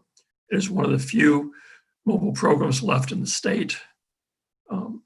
So far this year, 3 quarters into the calendar year, we have served 1,173 unduplicated clients and have responded to 3,315 requests. Services are provided as a mobile crisis team. We respond to requests from anyone in the community, and the team will go anywhere in McLean County. Presenting problems usually revolve around intensive behavioral issues, danger to self or others, or the need for assessment and possible placement. Our main referral source comes from Roman and Carl. We also work closely with OSF, self-referrals. We work very closely with PATH, and I just can't say enough positive things about the PATH program. PATH answers our phones when we're closed and refers appropriate calls to our crisis team. And then we also work very closely with law enforcement. Now, the majority of the cases that we work with on a mobile crisis program, we're able to de-escalate in the community. Just under 83% of the standard calls don't require any type of hospitalization or more intensive services. We have a strong relationship with our community stakeholders, including law enforcement and other social service agencies. We call on each other as appropriate and rely on each other's expertise. We work collaboratively with McLean County Triage, the Crisis Stabilization Unit, the hospitals, law enforcement, PATH, social service agencies, and the community at large. Now, I've been with the agency over 41 years, so I can ramble on incessantly about this program as well as any of the other programs that we provide. But in the interest of time and to give Kevin the opportunity to speak, I'm going to stop now unless there are specific questions you'd like me to address at this time.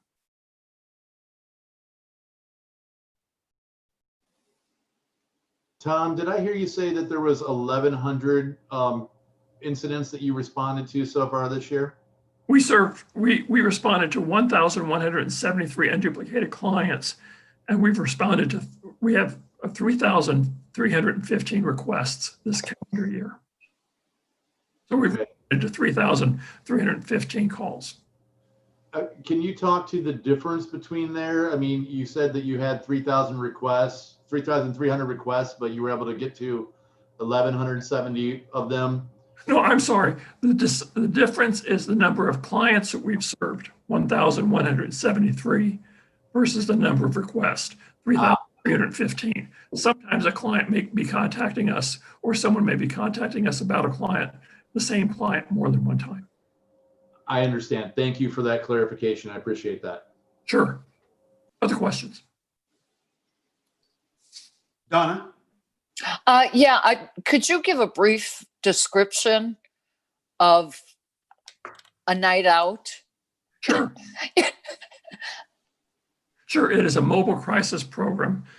So for example, if they receive a call, sometimes they receive a call to go to the hospital, Broman Carl, to do a screening for someone that's presented at the hospital. Sometimes a call might be from law enforcement, asking them to accompany law enforcement to a particular call that they believe may be a behavioral health problem.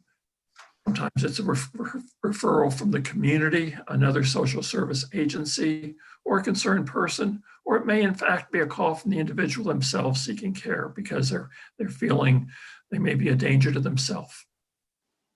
So it would be like a van or individual? Oh, no, the team will use cars. We do not transport clients.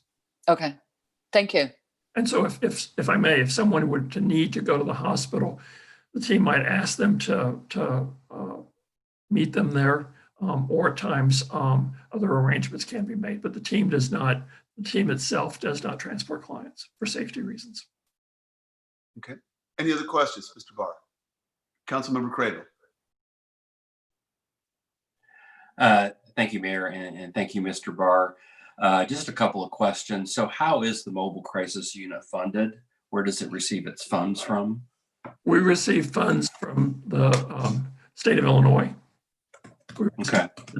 From fee-for-service Medicaid client billing, and we receive funds from the Board of Health, the health department. Gotcha. Okay. And then is there any type of statistics with regard to, how many people in essence, stay out of jail or are not arrested because of the services that are provided, anything like that? We're not able to track that ourselves directly. I know that the county's been doing a lot of work on that. Okay. And then one last question. What happens? Let's say what do you do once you help a client? Where do you refer them? What happens to those clients? If it's a behavioral health issue, we may refer them back to the center. We may refer them to another provider. If they would have insurance, we may try to help them seek who would be the best provider in their network to provide services.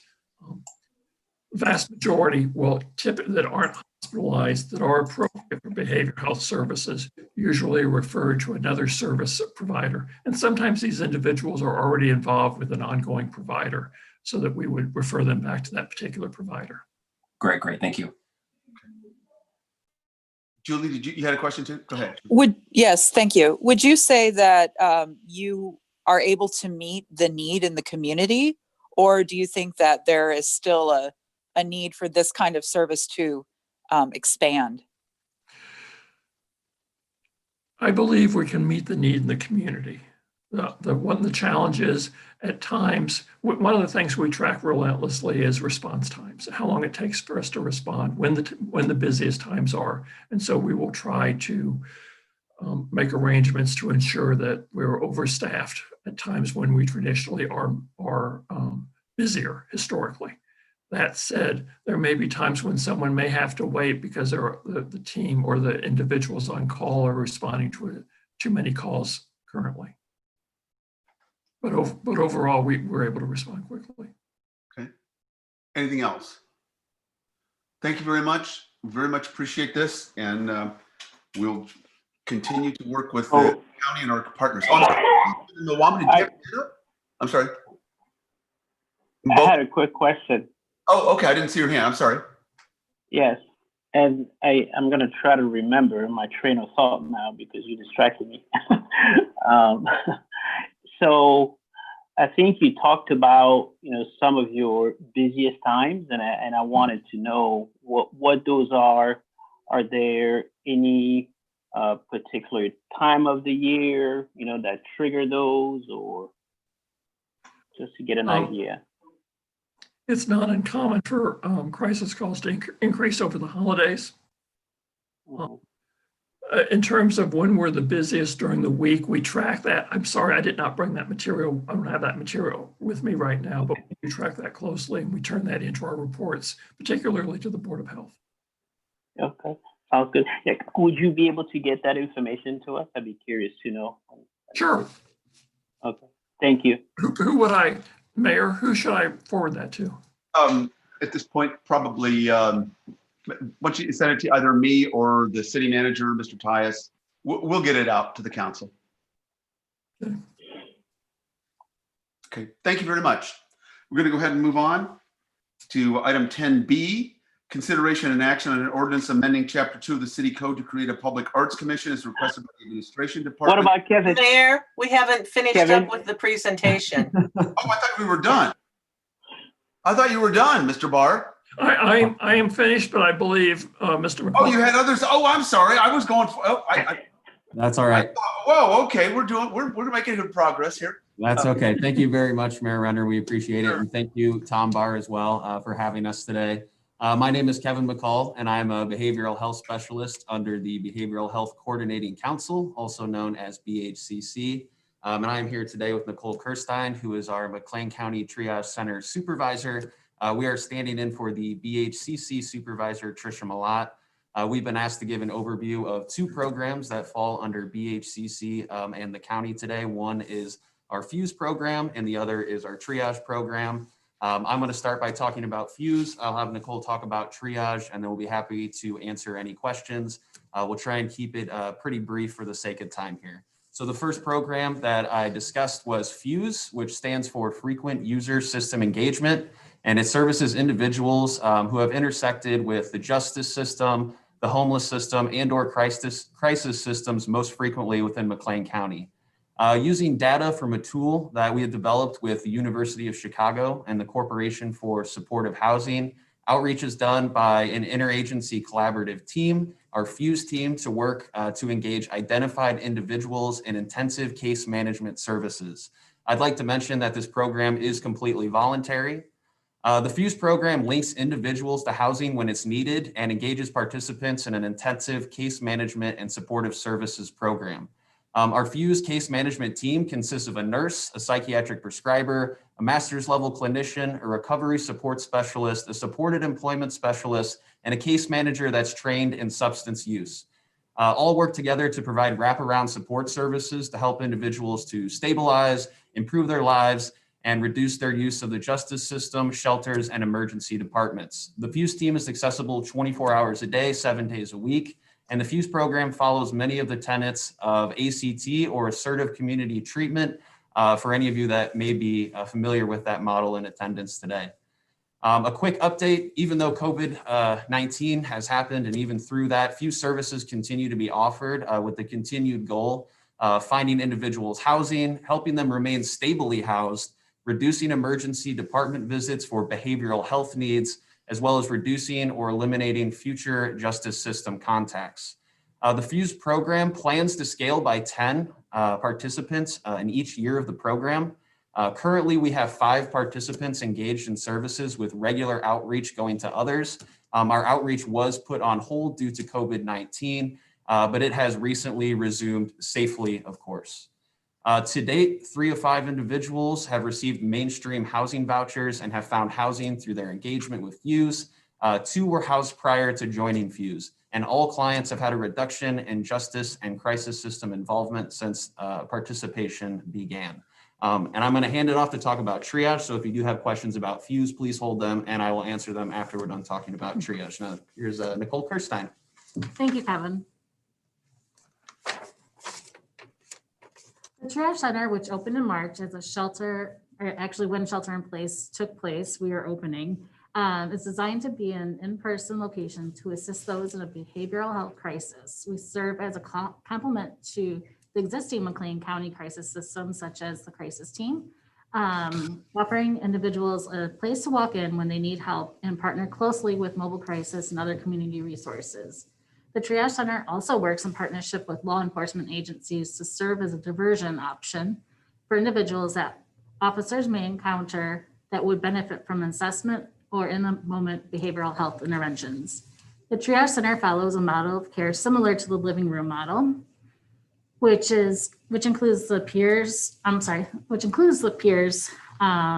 who have their own lived mental health experience as mentors when they come into the center. And then they meet with master's level or bachelor's level clinicians to do an assessment. To date, we have had 34 individuals come into triage. 12 of those 34, which is 35%, have occurred just this month in October. And that's because we have opened and extended our hours. We are now, as of August 24th, open 7 days a week, 365 days a year from 7:30 a.m. to 3 a.m. And we recently started beginning advertising of the new hours in late September. So we've definitely seen an increase in people coming in. One of our biggest referral sources is law enforcement. 17% of our clients have come from law enforcement. And when law enforcement do bring individuals into us, they usually are there for about 2 to 10 minutes, with the average being about 5 minutes. They just had to fill out a quick description of what had happened, and they are free to leave. We're also doing a lot of training with law enforcement and letting them know about our services and how they can refer people to us. 50% of the people that we saw return home after their time in triage. 26% were transported to a hospital or higher level of care. 3% we referred to the crisis residential unit at Chestnut. That's probably good. We can Yeah. wrap it up there. So I'd like to reiterate that both of these programs are located at the 200 West Front Street building, known to some of you as the Health Department. And that's basically all we have for now. We'd like to open it up, I guess, to some questions about either of those programs. Questions about either of the programs from members of the council, please. Am I missing somebody, Madam Clerk? I'm not. Looks like we have Councilmember Craybill. Councilmember Craybill, sorry. I just want to say thank you for this entire presentation, and thank you to Alderwoman Painter for bringing this to our attention. I think it's a good thing to talk about. And so one of the things I wanted to ask is, are these programs being funded by the sales tax that is being set aside for mental they're health? funded through the shared sales tax through the intergovernmental agreement. Yeah. Gotcha. Okay. And then what was I going to ask?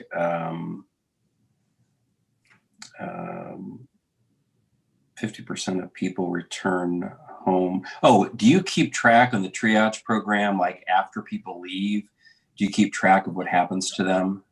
Yeah, we do have follow up with those individuals. Yes. And we do have a tracking spreadsheet that we keep track, and we will be looking to see if they have any involvement with the criminal justice system. Yeah, we also track justice system involvement in a variety of other statistics. And what are you seeing in those statistics so far? Well, I guess right now it's probably too hard for us to indicate any sort of trends or anything like that. We opened in March, which was right when COVID kind of first hit. So we have been a bit hamstringed in that regard, but we do hope to collect some more significant data in the months to come. Okay, great work. Thank you. Thank you. Thank you very much. Anything else? We also have Councilmember Bray and Councilmember Bolin. Bray and Bolin. Okay, in that order. Thank you. Oh, thank you, Mayor, and thank you so much for these presentations tonight. Just a quick question. What is the level of participation? What do the numbers look like? Participation in regards to what specifically? In your programs. You've spoken to these two programs. I'm wondering how many clients, patients have you served? Yeah, so for the FUSE program, which our original intent was to scale by about 10 participants each year, we currently have 5 participants that are engaged in services. And we have once again restarted our outreach after our 5-month break from COVID. So currently right now, 3 of 5 individuals have mainstream vouchers and are engaged in services. 2 had housing prior to FUSE, but right now, so yeah, we're looking at 5 for FUSE. And then for triage, so far we have had, 34 individuals total this year. Once again, COVID kind of prevented us, and we even reduced our hours significantly for a while there, and I've had to change a couple times. 34 individuals, and how many of those is that unique individuals? We did not get that Okay, information for but tonight. 12 of those 34 have occurred in this month. So we are seeing those numbers start to accelerate. That's about 35% of our total, and everything we've heard in other meetings indicates that those numbers will continue to increase. Thank you. Thank you for all you're doing for the community. Thank you. Great. And so next was Councilmember Boland. Yeah, I'll make it quick. I want to thank you for the report and thank Alderman Painter for her work on this and actually all the work you've done on the Mental Health Commission that you've been working on. And I'm very, very impressed with the professionals that you have included on these programs. It seems that the participants are going to be in good hands and get good treatment. And I'm very pleased to see that. Thank you. And I'd like to add, I feel like a bunch of our clients have returned, and that says a lot about the services that we are providing for them to come back and tell their loved ones or friends about our services as well. Thank you. Julie, did you have your hand up? I'm sorry. Yeah, I have one, just a quick thank you, echoing everything everybody has already said, but I would be so interested to see a follow-up report. You may not have to come and present via Zoom, or who knows where we'll be in 6 months. But I would really appreciate just a follow-up as you continue to serve people who need this. And I'm really excited that we're seeking to find better ways to support those who need it in Bloomington Normal. So thank you. And McLean County. Thank you very much. We would love to do that, and anything we can do to continue to get the word out about these programs. We appreciate it. Thank you. Mm-hmm. Thank you so much. Appreciate everything. And we're going to go ahead and move on. And Mayor now, Renner, we also have Councilmember Mbomboy who would like to speak. Oh, Maboka, I don't know what's happening. I don't seem to see your hand. Sorry.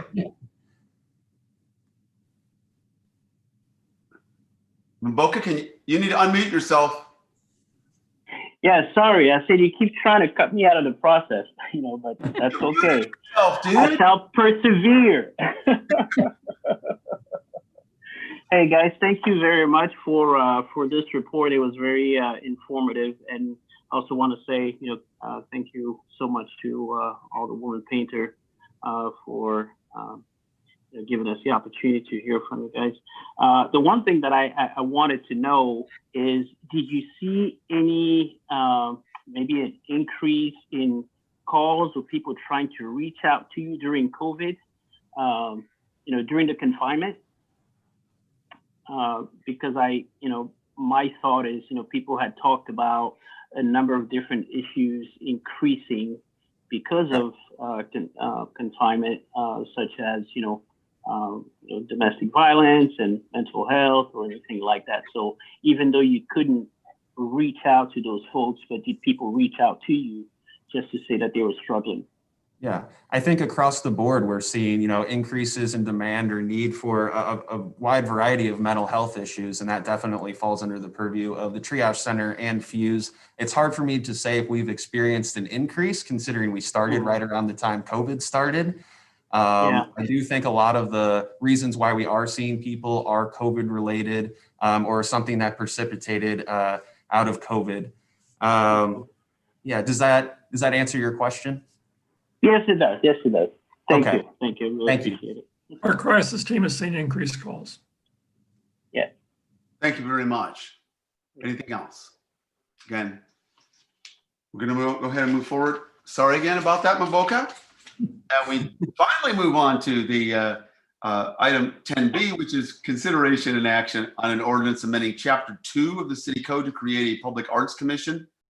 And I'm going to go ahead and turn it over to our city manager, and then a brief presentation by Mr. Tyus and a brief council discussion. Mr. Gleason. Thank you, Mayor and Council.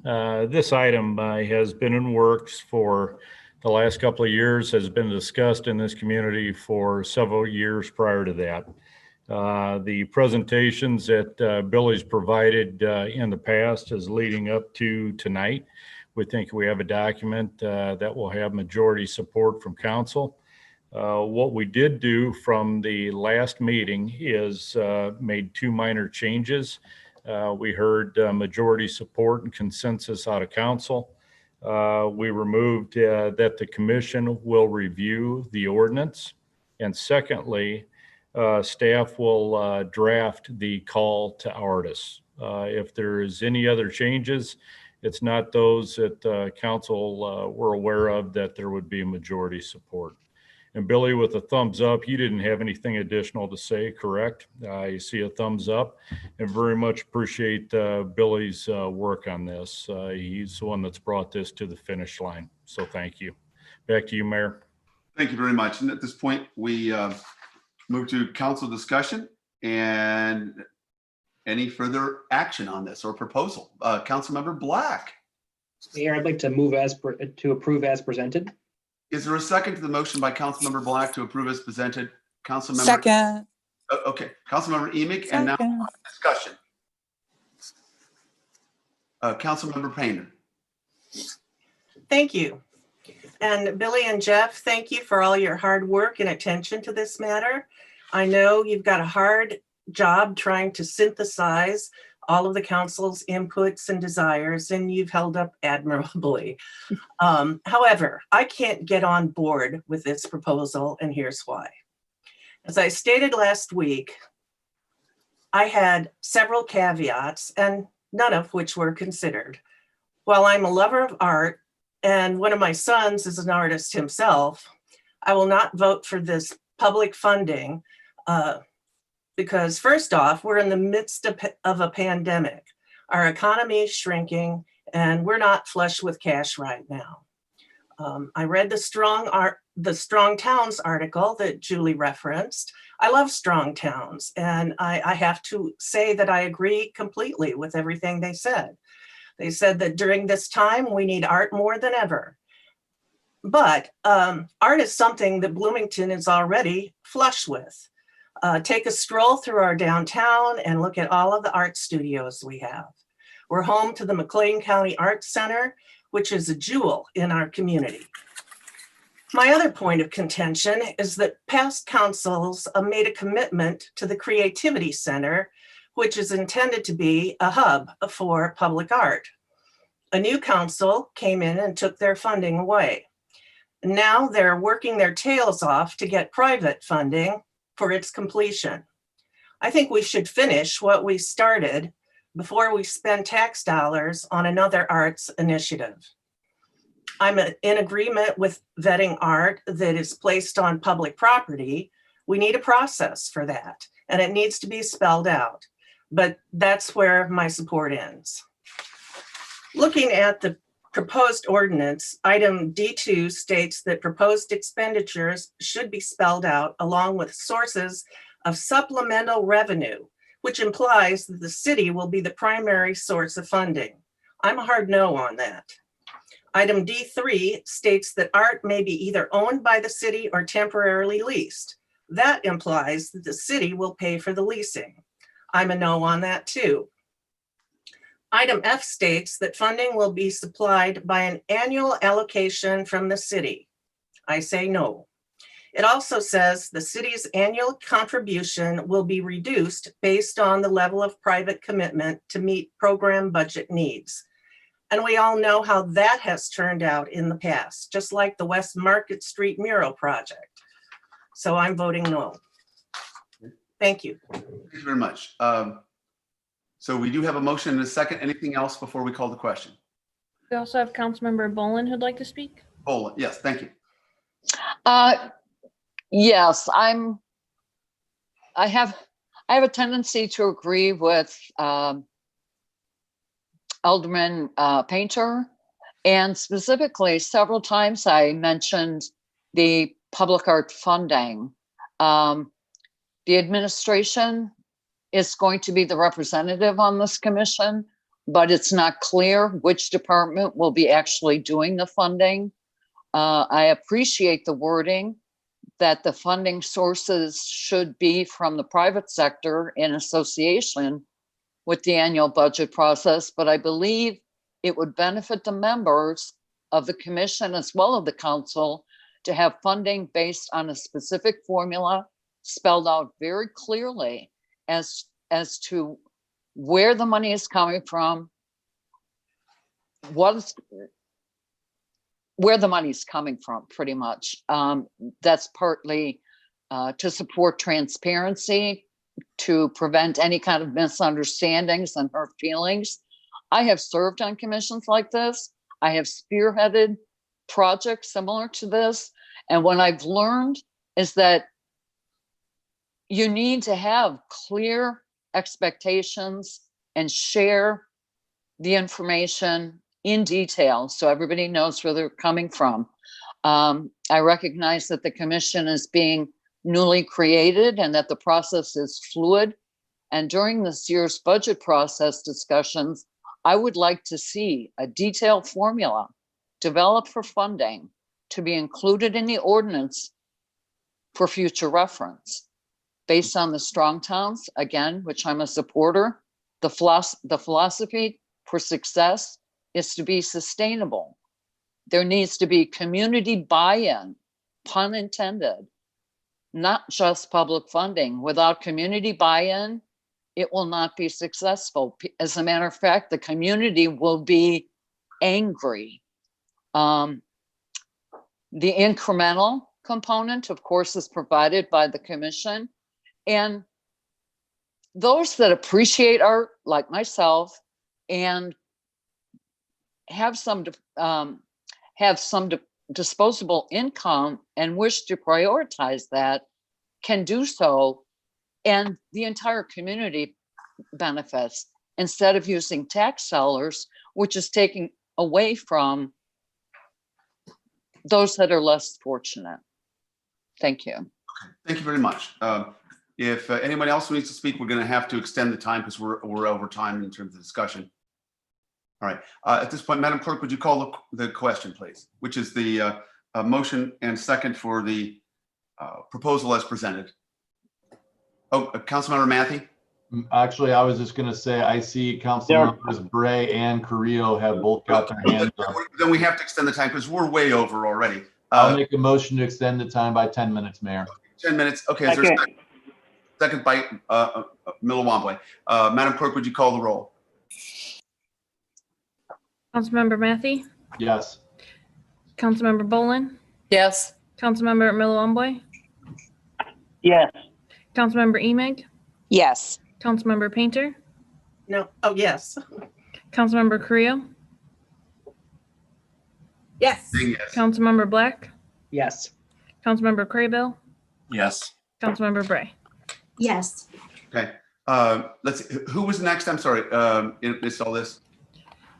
Councilmember Bray, I believe. Councilmember Bray, and who else wanted to speak? Then Carrillo, and then Matthey. Okay. Go ahead. Kim, then Jen, and Jamie. Thank you, Mayor. I would just say that I'm hearing from colleagues some concern about the funding piece. And so I'd like for us to find a mechanism to work that out and enter into some kind of consensus think about the funding. So perhaps this motion could be voted down, and then we could bring forward a motion to move this in either in a table manner to do some more discussion and consensus building around this important initiative, or we go forward with the ordinance, knowing that we're doing a TBD on funding. So I just wanted to make that kind of that placeholder comment. Thank you. Thank you. Just to clarify, Mr. Jurgens, if I could get your attention for a second. Is this any different than anything else that if it's created, but it has to go through the normal budget process every year, no matter what we say in its creation? Is that right, Mr. Jurgens? Yes, that's right. It's thumbs up. Yeah. So this isn't anything different than dozens of other things we presented, right? If we don't specify a formula necessarily, it's going to have to go through the trade-offs that the council decides each year. Right. There's probably actually two steps. When you get to the budget approval process, there would be a budgeted number. And then assuming a number gets in there, once you get to the expenditure, there, potentially could be another approval process. So there's probably two steps you'd have to go through. 2 extra checks on this. Thank you for that. But clearly we have an opportunity here to deliver more structure around the funding philosophy than we currently have in this particular iteration. So since we have folks who've worked so diligently on it this time, it would be beneficial to us to capture that. Recognized. Kim, come on. Okay, one at a time. Oh, I was still in my comments. I thought you were answering my question, Mayor. I apologize. Okay, well I then. thought you were answering my question. Thank you. Go ahead, I finished. I didn't realize. Okay, I misunderstood. I had asked Mr. Jurgens. I apologize, Kim. Go ahead. Did you have a follow-up? I'm sorry. You're No, muted. thank you. I'm finished. I thought you were answering my question. That's why I commented into the space. So thank you. No, I misunderstood. Okay. Any other comments now before we vote on the motion as presented? Yes, we have Councilmember Carrillo, Councilmember Matthey, and then Councilmember Bolin. Oh, holy cow. Okay, Carrillo, Matthey, and then Bolin. all right, Matthey, Bolin. Okay, in that order. Jen? Yeah, I will keep my comments brief because Jeff just answered the question that you asked, which is that this is not committing us to any amount of money towards art projects. When I was running for office, I remember one of the things that people said over and over again, no matter what political affiliation, was that they hated that the council just kept kicking the can down the road. And so I appreciate the initiative that Billy has taken on this. I think we have had several meetings to think it over and talk it over. And while consensus is something to strive for, you know, certainly some of our decisions come down to a majority. And I think most people want to see this move forward as it's been presented. We've had ample opportunity to provide feedback. And, you know, again, want to reiterate, this does not commit us to any amount of money to spend in public art projects. However, I will say that, again, like, we can't keep saying that this is something that we value and it's so important and then not be willing to put any money behind it. Just imagine any other thing that we would say as a city that we really care. We really care about mental health, but we don't want to spend a nickel. Like, we really care about streets, but we don't want to spend a nickel.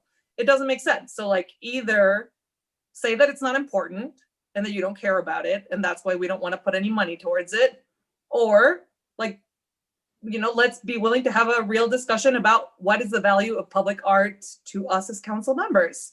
I do think that's a discussion that we can have down the road, and I don't think that our philosophical disagreements around the funding of public arts should hold up this process that has been very carefully laid out by staff. Okay. Councilmember Matthey and then Bolin. So I agree with some of what Jen just said and some of what Kim just said at the same time. I am supportive of this. I do appreciate all the work that Billy has done.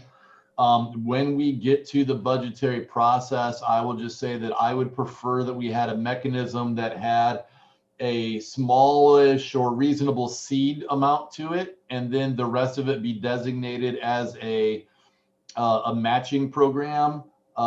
Maybe something like up to a certain dollar total, like we do CDBG 50-50 matching on sidewalks. We do Harriet Fuller Russ grant matching for facade work and stuff. So I think that a small seed plus a matching amount up to a specified amount would be the way to go. But I think we can work that out during 3-on-1s and the budget process so that we end up with a number that ends there. Right now, we can pass this and get the ball rolling and start getting people put in place. And we've got some time. It's going to take several months before they even have the first meeting for this Public Arts Commission, I would bet. So there's still some time to work out that last bit of detail, but I think we can, the work done right now is ready to go, and then we can fill in that last blank. Thanks. Okay, let's see, and then Councilmember Bolin. Yes, I would like to address the city putting money into the arts, similar to what Alderman Painter said. The city puts a lot of money into the arts. So I kind of disagree with that comment. And what I am asking for is that, like Alderman Matthey said, public-private. I'm not saying that no money should be put in, but I do think that it needs to have a buy-in from the community and it needs to be reasonable. And if you don't do that, what happens is that the commission will do all this work and then not necessarily get the money, and they will get upset, and they're volunteers. And I've seen it happen many times. And I've experienced when I've been on a commission that does this kind of work. So that's why I'm saying everybody needs to have a clear direction, clear expectation, maybe not a formula, but there needs to be clear expectations spelled out. Thank you. Great, thank you so much. At this point, we're going to go ahead and call the question, Madam Clerk. Councilmember Matthey, Yes. Councilmember Bolin, I do not accept this as presented. Thank you. Councilmember Milwambwe, Yes. Councilmember Painter, No. Councilmember Carrillo, Yes. Councilmember Black, Yes. Councilmember Craybill, Yes. Councilmember Bray. No. Member Emig. You didn't call my name. I apologize, Councilmember That's Emig. okay. Yes. Okay, was that I'm sorry, I lost track of that. Was that 6-3, Madam Clerk?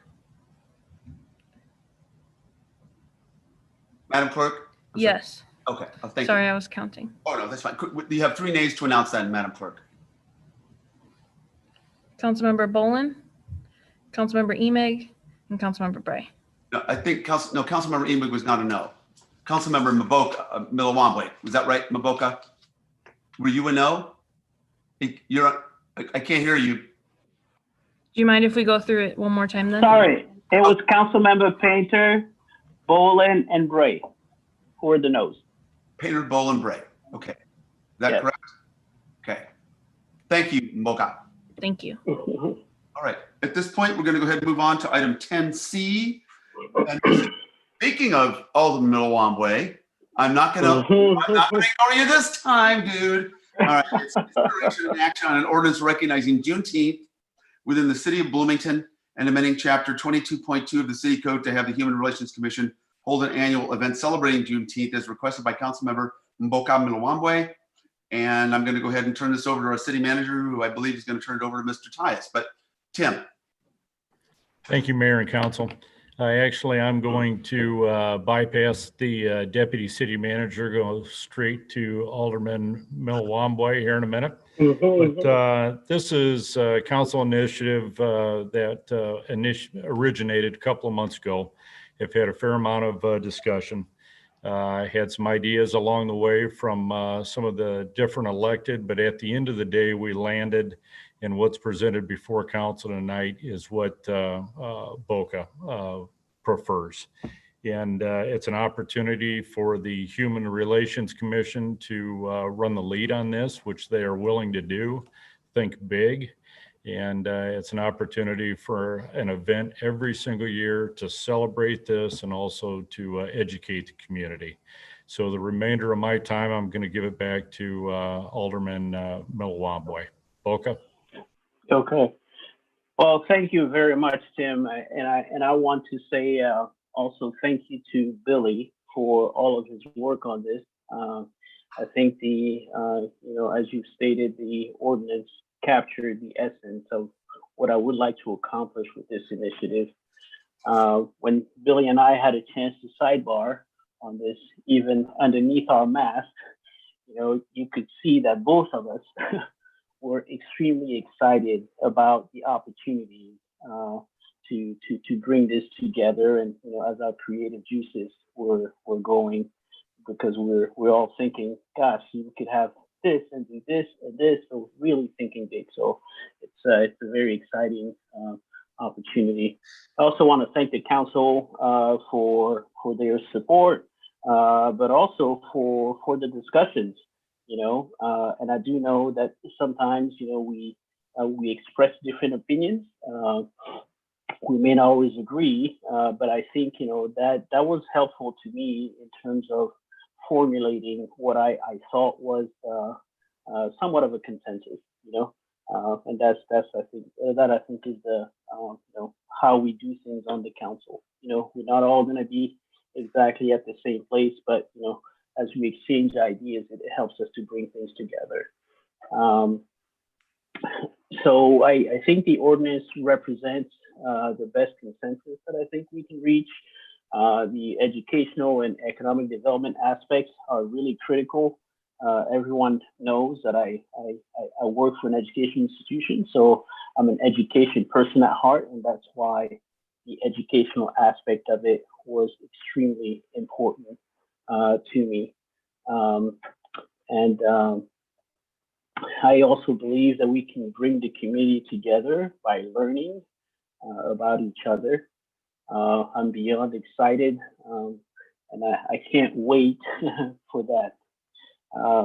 For next year, for 2021, I think one of the callers did mention that, said it, and use words that I wouldn't use, but I think we captured the essence. So that's going to be very exciting.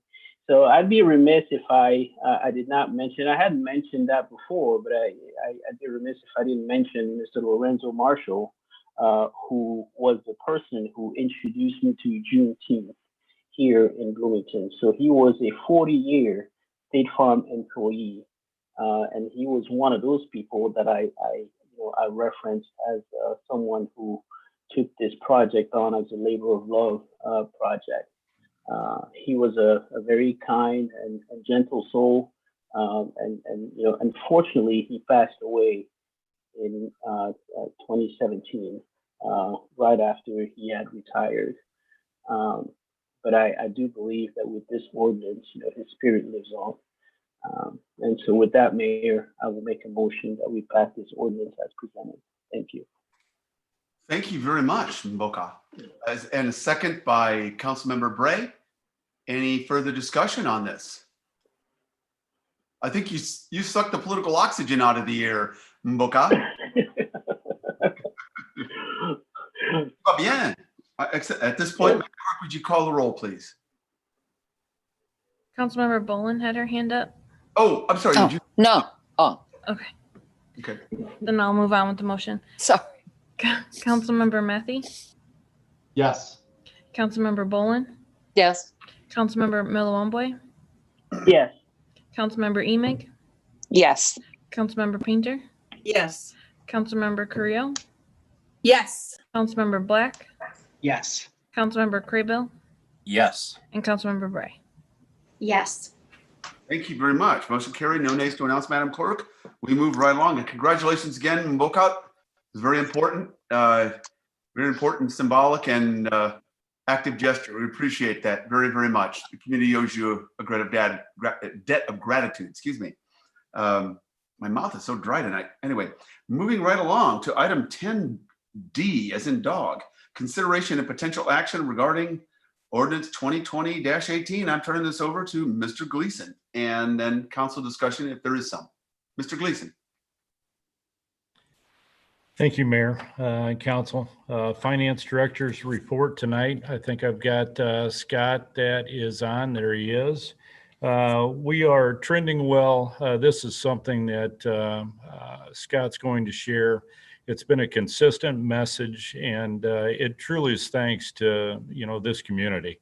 And while there are financial negative COVID impacts to the city, we are doing better than our projections. That it was a shot in the dark back in March when we started talking about our finances, and we continue to talk about that publicly every single month. But it definitely is an internal topic every single day for Scott and his team. Scott. Thank you, City Manager Gleason. We'll roll right through things tonight. But as Tim mentioned, we are going to be commenting during the course of the year on versus budget and versus projection. Typically, as we go through these, we're talking about how we're doing versus our budget. We came out with a projection in July. It was an impact to the city. We projected at 8.5 million, 3.8 million. We had as identified savings for a net use of reserves of 4.7. I'm going to go through a high level update on the projection tonight. We're 5 months into the fiscal year at this point through September. However, I want to remind everyone that with revenues like sales tax, we're only 3 months into the year, so we're still early in the year in many respects. But while we are early, we've got enough visibility on some of those revenue categories that we feel that we can adjust the projection at this time. So can you bring up the presentation, Phil, please?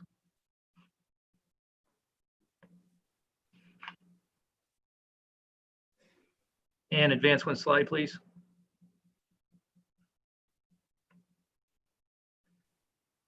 So the consistent message we had is that we are trending better than projection for most categories. There are some we're doing worse.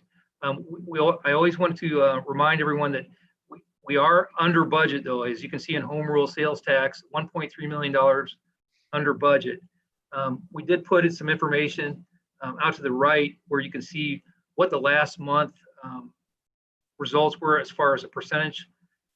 We were 8.19% under budget for that month. Our projection had 8.5%. Now I have visibility on what has come in during the month of October. We're actually 11% under for home rule, so that we do have some variability there. So home rule, we're not bumping, we're not going to improve that projection, but it's kind of stabilizing right in that range. I want to comment on one of the ones that we're doing worse in, local motor fuel tax. If you look down, $315,000 under budget. For last month, we were 17% under what we had budgeted for the month.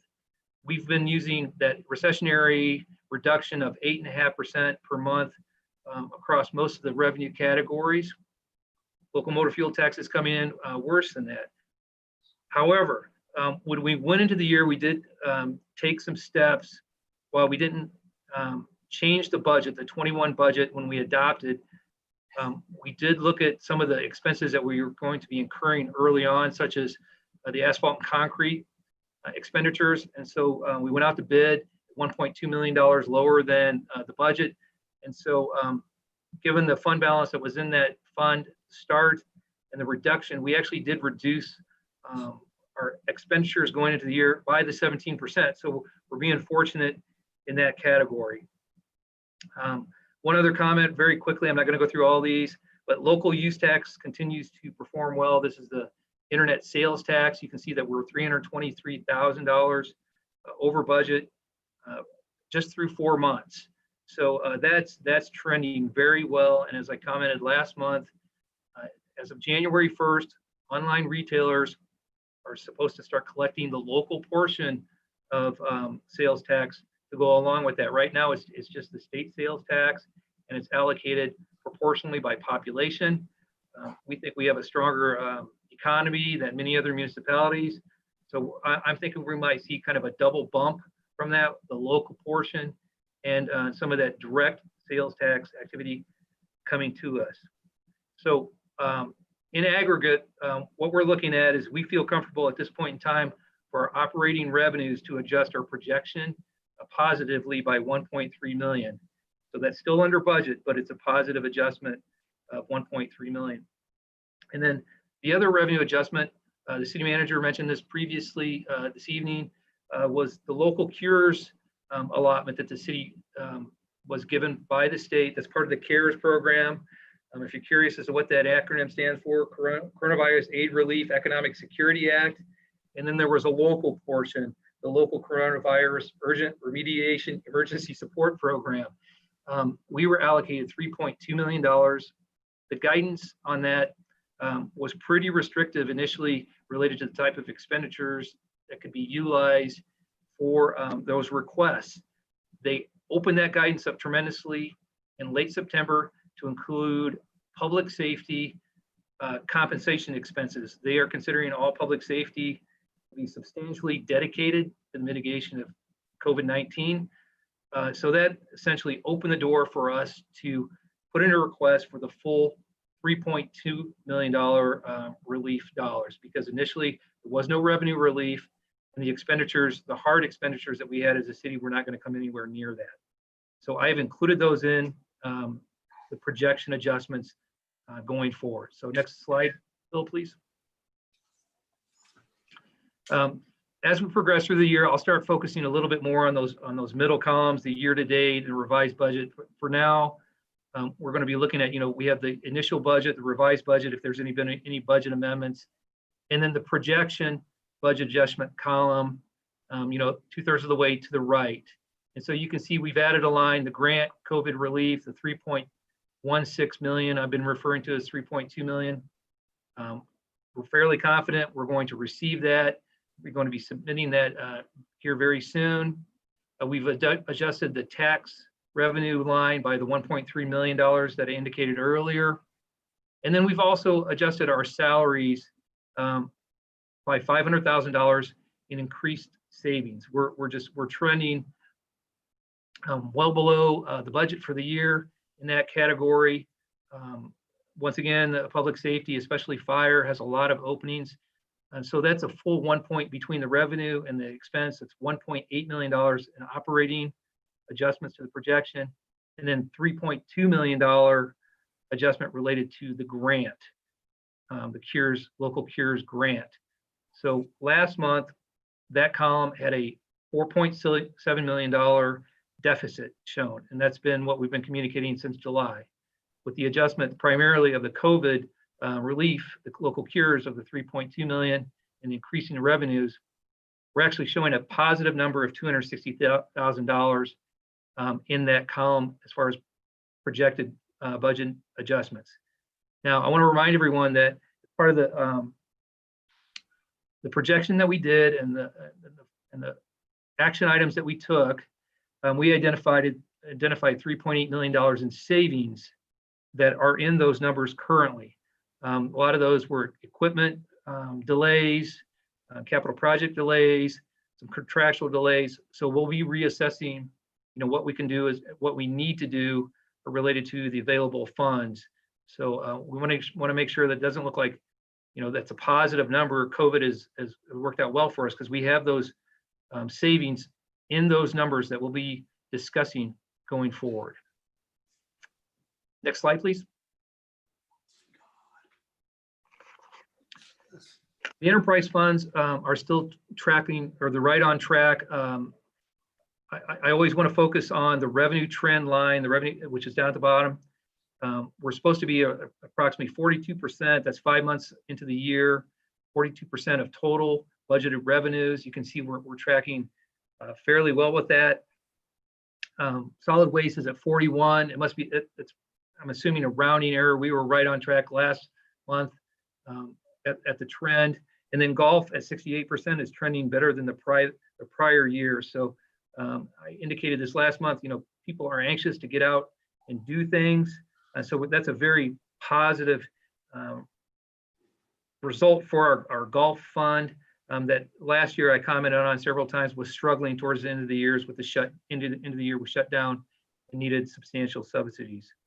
So closing comments, in general, as Tim had mentioned, we're fortunate with the local economy. It's very strong. We are seeing a very material impact to revenues versus our budget, but we are trending better than a projection. And then we're very fortunate that the Treasury and the state decided to open up the eligibility on those relief dollars to include the public safety expenses, which gave us access to those funds. So for 21, we're on a positive. I'm cautiously optimistic for 21. The real test will be to see how long it looks like COVID is going to last, and whether or not it's going to push issues into 2022, and whether or not we're going to need some of those reserves going into 22. And that finalizes my comments for tonight. Any questions or comments? Questions from the council? Councilmember Eman. Yeah, thank you for the report. I just have a question about the cures process. Do you have to get approval for how you can expend those funds before you say submit for reimbursement? Or is it just, we can now say we've spent the following dollars on public safety, so we're eligible to submit for reimbursement? I hope that makes sense. That did make sense. We do not have to identify what we're going to use the dollars for. They're basically looking at it as what we did use the dollars for. So it's being classified as an expense reimbursement. And most municipalities would have had those expenses either way with their public safety. but they're opening it up and they're classifying all of public safety as being substantially dedicated. These are the terms they're using for COVID mitigation. So Okay. once the dollars come into the city, they basically are going to come into the general fund to fill the revenue gap that's been created by COVID. Thank you. Yep. Thank you. Other questions, comments? I don't see any hands. Okay. Thank you. Thank you very much. Very much appreciate that. We're going to turn to our city manager for city manager's discussion and remarks. Thank you, Mayor and Council. I actually have a few comments tonight, good news items that I'm excited to present to the council and the community. Phil, the first slide, please. Right here, staff at the Bloomington Arena. What we're looking at here, and then we'll get to the second slide here in a minute. But the arena with the departure and separation with Venue Works because of the COVID impacts to the community, we have looked internally to see what our next steps are. And we feel that we can manage the arena and the events and the day after COVID with the staff that we currently have. Jay Tetzloff as Director of Parks. You got Jim Mack, that's the Performing Arts Manager. Ryan High's Production, Pam Starks, Jong Hung, Eric Veal, and next slide, please, Phil. Additional members, as you can see before. But what I want to share is this is going to be about 18 months worth. It's going to run us through, in my mind, FY22, which will put us April 30th of 2022. And it's going to give us about a year and a half to get beyond COVID, but also give our staff an opportunity to see if we can manage this venue, this arena internally, while also asking some of our local talent to step forward and participate in some of the events and opportunities that we have at the arena.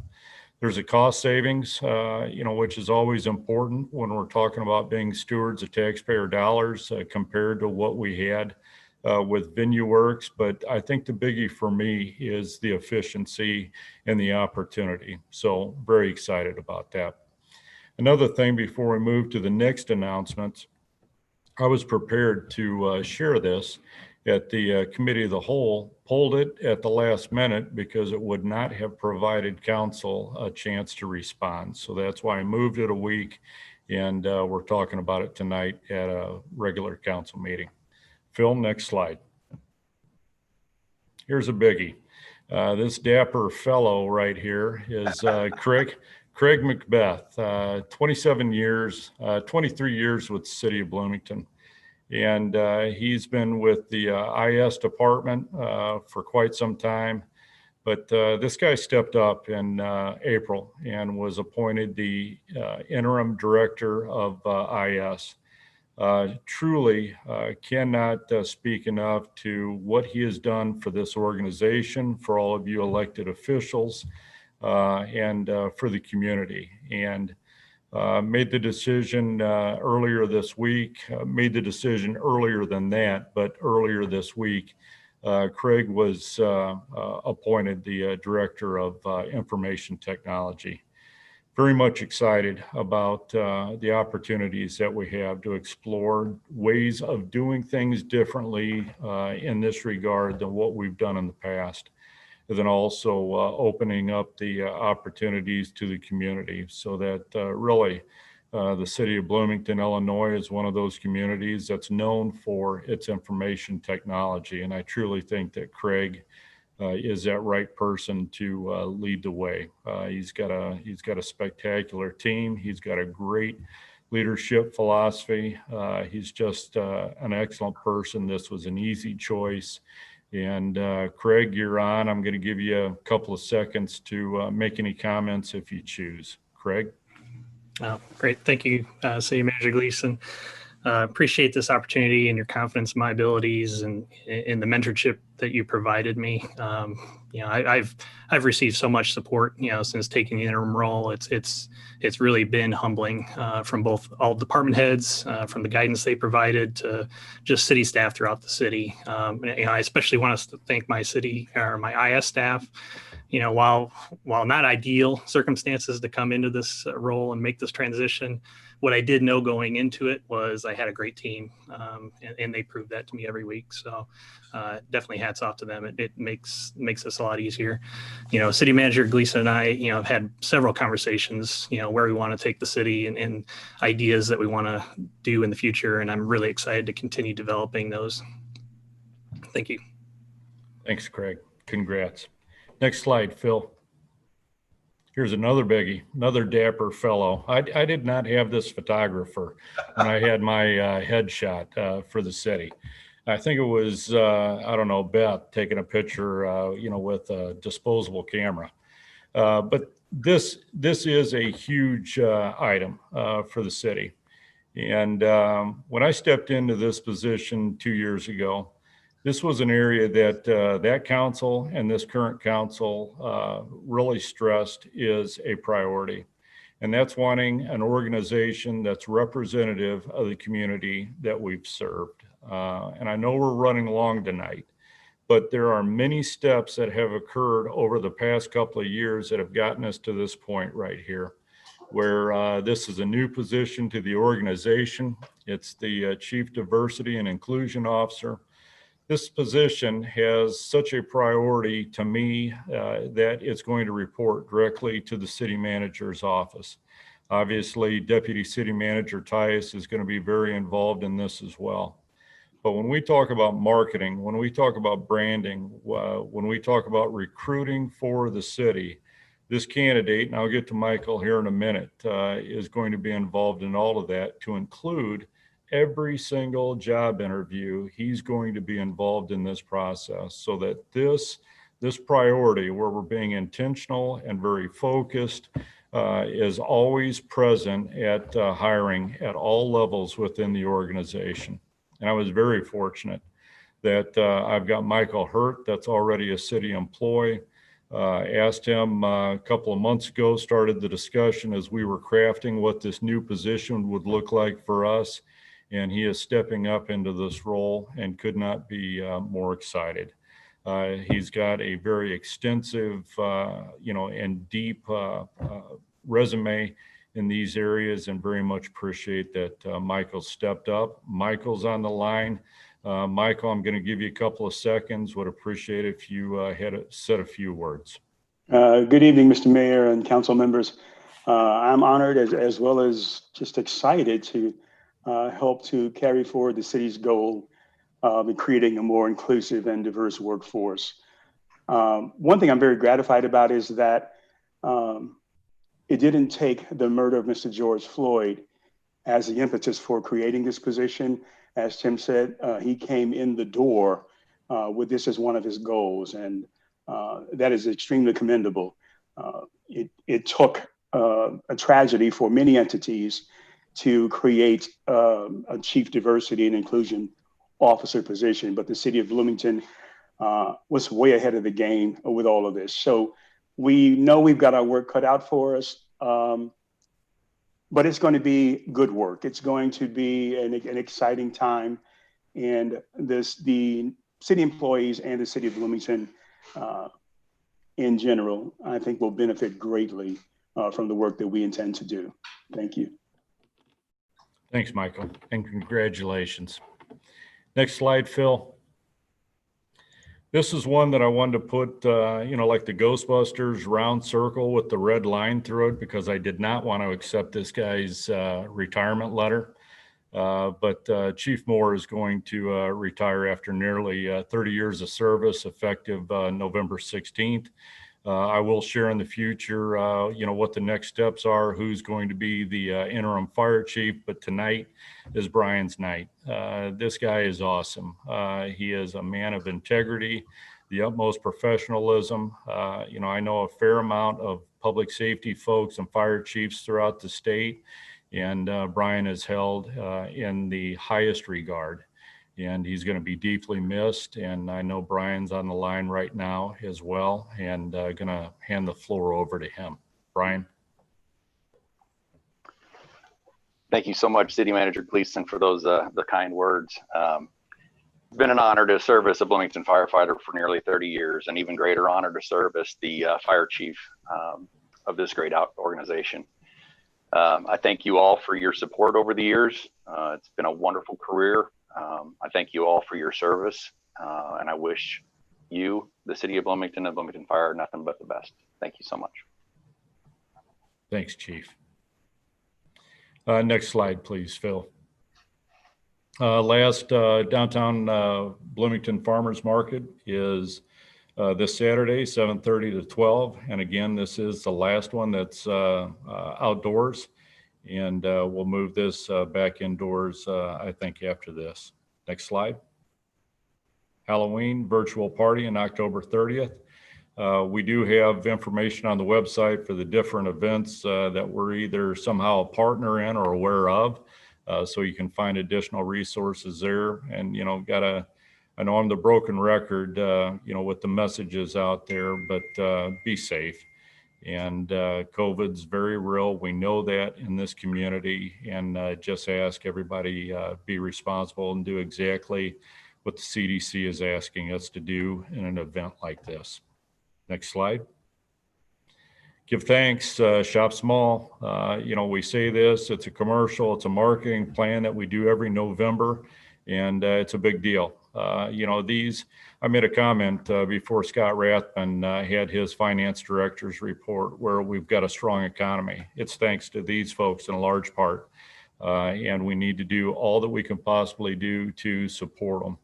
I know shopping might be a little bit different today than what it was, but take that extra step and find a way to support, you know, whether it's an online purchasing, whatever the case might be. I'm just asking that everybody find a way that makes a difference to them and makes a difference to this city.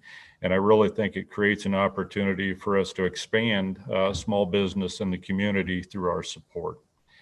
And then lastly, just wanted to come back to Deputy City Manager Billy Tyus with his Juneteenth efforts, and then also his efforts on public art. It just was coincidence that both of them came together and sort of ran parallel.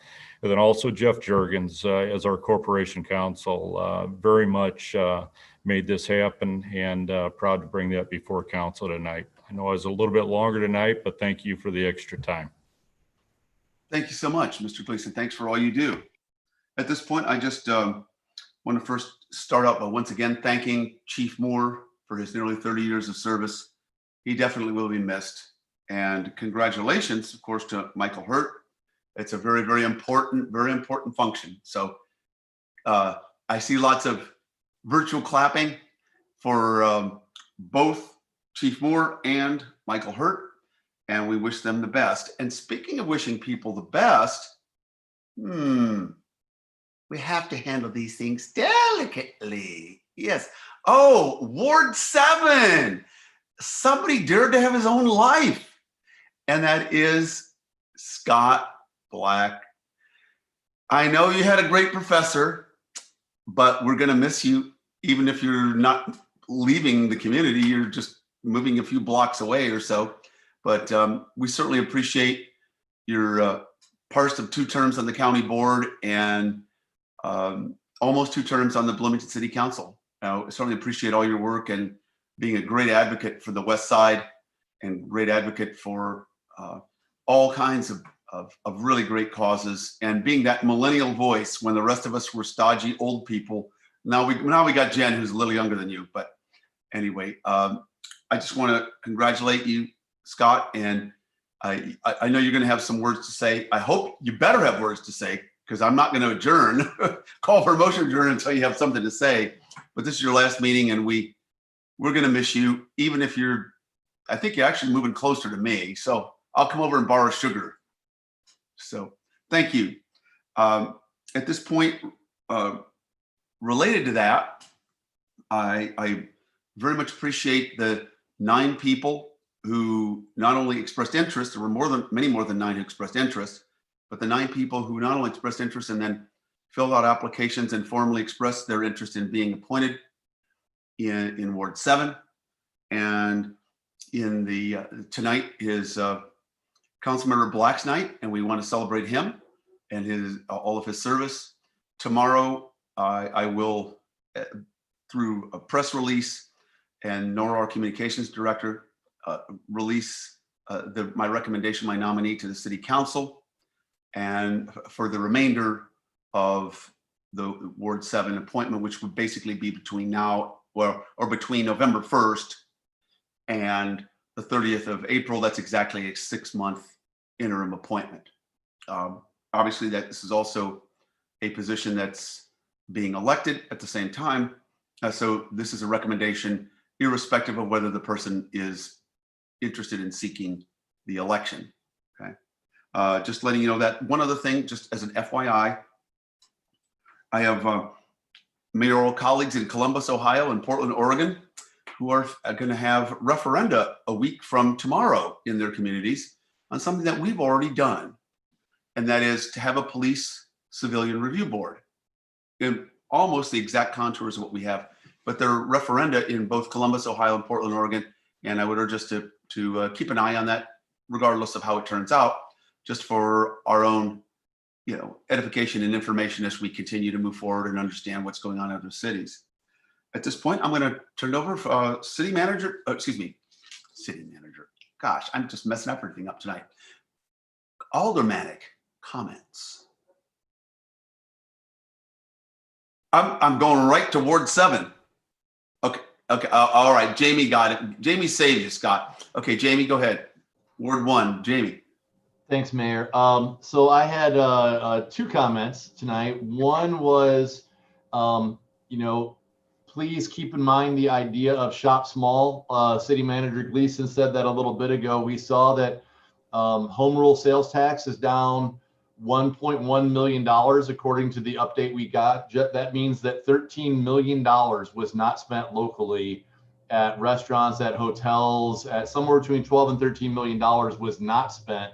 And a lot of those businesses are hurting. So before you go online and start buying online, try to figure out if you can support local businesses. If we want to get our unemployment rate back down to last year's record lows, right? We're down to 6% for unemployment right now, but last year at this time we were at 3.4, I think it was. So if we want to get back down there, we have to keep the money going to the local businesses who are employing everybody. So that's comment 1. Comment 2 was Dimmitz Grove is happy to welcome the Scott and Hollis Black into it, but we got lucky in the fact that Jem's got to be your alderman. So, or at least I got lucky on that one. So congratulations to Scott. Thank you for all your service. Thank you. Anybody, Councilmember Craybill. Thank you, Mayor. First, I just want to, like I always do, because I ask a lot of questions of staff before the meeting, and I want to thank them, and I really get good answers. So just a couple of good answers that I got. With regard to our fuel use, we are testing hybrid police vehicles to help save fuel, which is awesome. We're using techniques that are reducing chemical use on our golf courses. And this contract with Jellyvision is really good for employee benefit education. And so the employees really like that. Another note, I had a town hall this past week, and a lot of concern that was expressed about road preservation work that we're doing in Ward 8, and appreciate the staff took time. Bob Yale specifically took time out to talk to some constituents about that. Also, I just wanted to point out that I had to explain to my constituents that the work on Hershey Road that was supposed to be done is not going to be done until the spring. And that's so Public Works can finish the projects on West Oakland and Sunset, and these roads. The reason that's happening because these roads are worse than Hershey, if you can believe it. But I'm glad that our road decisions are based on need and not on the ward that the road is in. So Hershey will be done, It'll be done in the spring, and we can live with that. Wanted to congratulate Craig and Michael. You both have your hands full because there's lots to do in those areas. Thanks to Chief Moore for your service. And then for the person currently sitting in Ward 7, I think I might start a filibuster, and I'll just keep talking, and then he will continue to be on council until I stop talking. But no, I won't do that. Thanks, Scott, for the Senate. We're not confirming a Supreme Court justice. Thanks, Scott, for everything you've done for the city. You've been an immeasurable help in guiding me on the issues. I consider you to have been a mentor to me. It's been fun sitting next to you, literally and figuratively. I wish you the best of luck, and you'll be missed. Thanks. Thank you. Anyone else before I turn to Alderman Black, who has to talk? We also have Councilmember Bray who'd like to speak, and Councilmember Milawamboy. Why am I not seeing you guys? Okay, I'm seeing you, but I'm not seeing your hands up. Okay, Councilmember Bray and then Milawamboy. Just, I would be remiss if I just didn't call out to Scott Black for just sending you many thanks, my friend, for your service to the community. The way that you reach out in friendship and collegiality is a skill that served all of us well here at council. And I know you take that with you as you go, and you continue to spread that. And just thank you for that, and wish you many, many blessings as you go into your next chapter. Oh, more thumbs up. Mboka. Yes, thank you. Can everybody hear me?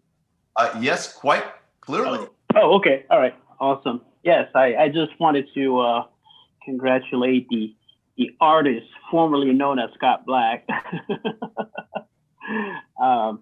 Just to say thank you for your service to the community, to Ward 7. I've enjoyed working with you. I've always liked your way of being direct, your sense of humor, and also your very good command of the issue. So it's always been a pleasure working with you, and hopefully we're not going to be strangers to each other. I do hope that your new alderman will ignore all your questions. But thank you so much, Scott. It's been great working with you. Thanks, Scott. Thanks for everything, Scott. Thank you, Julie. I look forward to hanging out in your new backyard with you. That's for sure. Are you going to have those pizza parties? I turn it over to Alderman Black. Come on down. The price might not be right, but it's your last night. We love you. You know that. You got great accolades. You guys are so what nice. words of wisdom do you have? Words of wisdom. I don't know about that. We'll see. We'll have to become good at making pizza. I think that's part of the home buying contract. So we're going to work on that perhaps over the winter here. So yeah, just thank you, everybody. You guys are very kind. I appreciate the very nice words this evening. And thank you. I've really enjoyed working with everybody. I've talked to a couple of you, and I've worked with a number of councils since 2013. And it's been, everybody's different. Everybody comes from a different perspective, and that's a really good thing. And I know I've been going a long time tonight, and so I'll just be brief. That there's a lot of things that I think about. Probably the number one question I'm asked right now is, what are you going to do with your time? With all this free time, free Monday nights, what are you going to do? Of course, still going to be in the community, still plan to be active. But there's a couple of issues that I miss kind of walking from start to finish. And as I reflect back on my time on council, probably the biggest issue that I worry about and think about a lot, and wasn't really able to get past the finish line, was the process of, when you call 911 from a cell phone, you have to get transferred, and that's not acceptable. And so I'm hoping that my work over the next few months is going to be to inject that into the municipal elections, because every single candidate should be talking about that. And I know that Tim and team have done a great job of pushing that issue, but it requires our intergovernmental partners.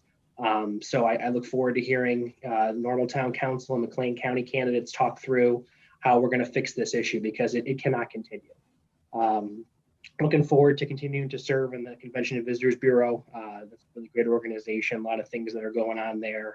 Even though we're in COVID times, we're ratcheting up for some good things in the future. But honestly, we have an incredible team, starting at the top with Tim, down to the directors and down to the frontline staff. The city is in really, really great shape. And so I feel like we're in great hands. A lot of things poised for success in the future. We're poised to come out of COVID full steam ahead. And that's because of the work that we've been doing diligently over the last 6-7 months. So thanks to Tim, thanks to the mayor, thanks to everybody. My wife Hollis is over here and my cat Ron is also watching us. But we're really excited about the new opportunities. Certainly going to be sad to be leaving council, but as always, feel free to give me a call, bounce ideas. Love working with all of you, and best of luck. Thanks, Scott. And I guess, Give us a round of applause, man. Bow, bow, bow. We grovel at your feet, my liege. Stopping for me. Ron is not, though. That's very offensive. So Ron the cat. So anyway, I guess I guess that I should make the motion to adjourn. Do I get to make the last motion? I think that seems appropriate. Cool. Well, I will make the motion to adjourn. Thank you all. Is there a second? There is a second. Councilmember Matthew. All in favor signify by saying aye to Councilmember Black's last motion. Aye. Aye. Yes, Scott. Thank you so much. We love you. Bye, everybody. His best motion Congrats, ever. Bye, all. She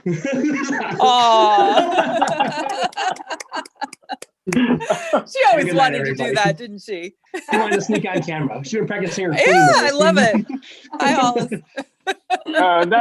That's so sweet. Newlyweds. Take care. See you guys.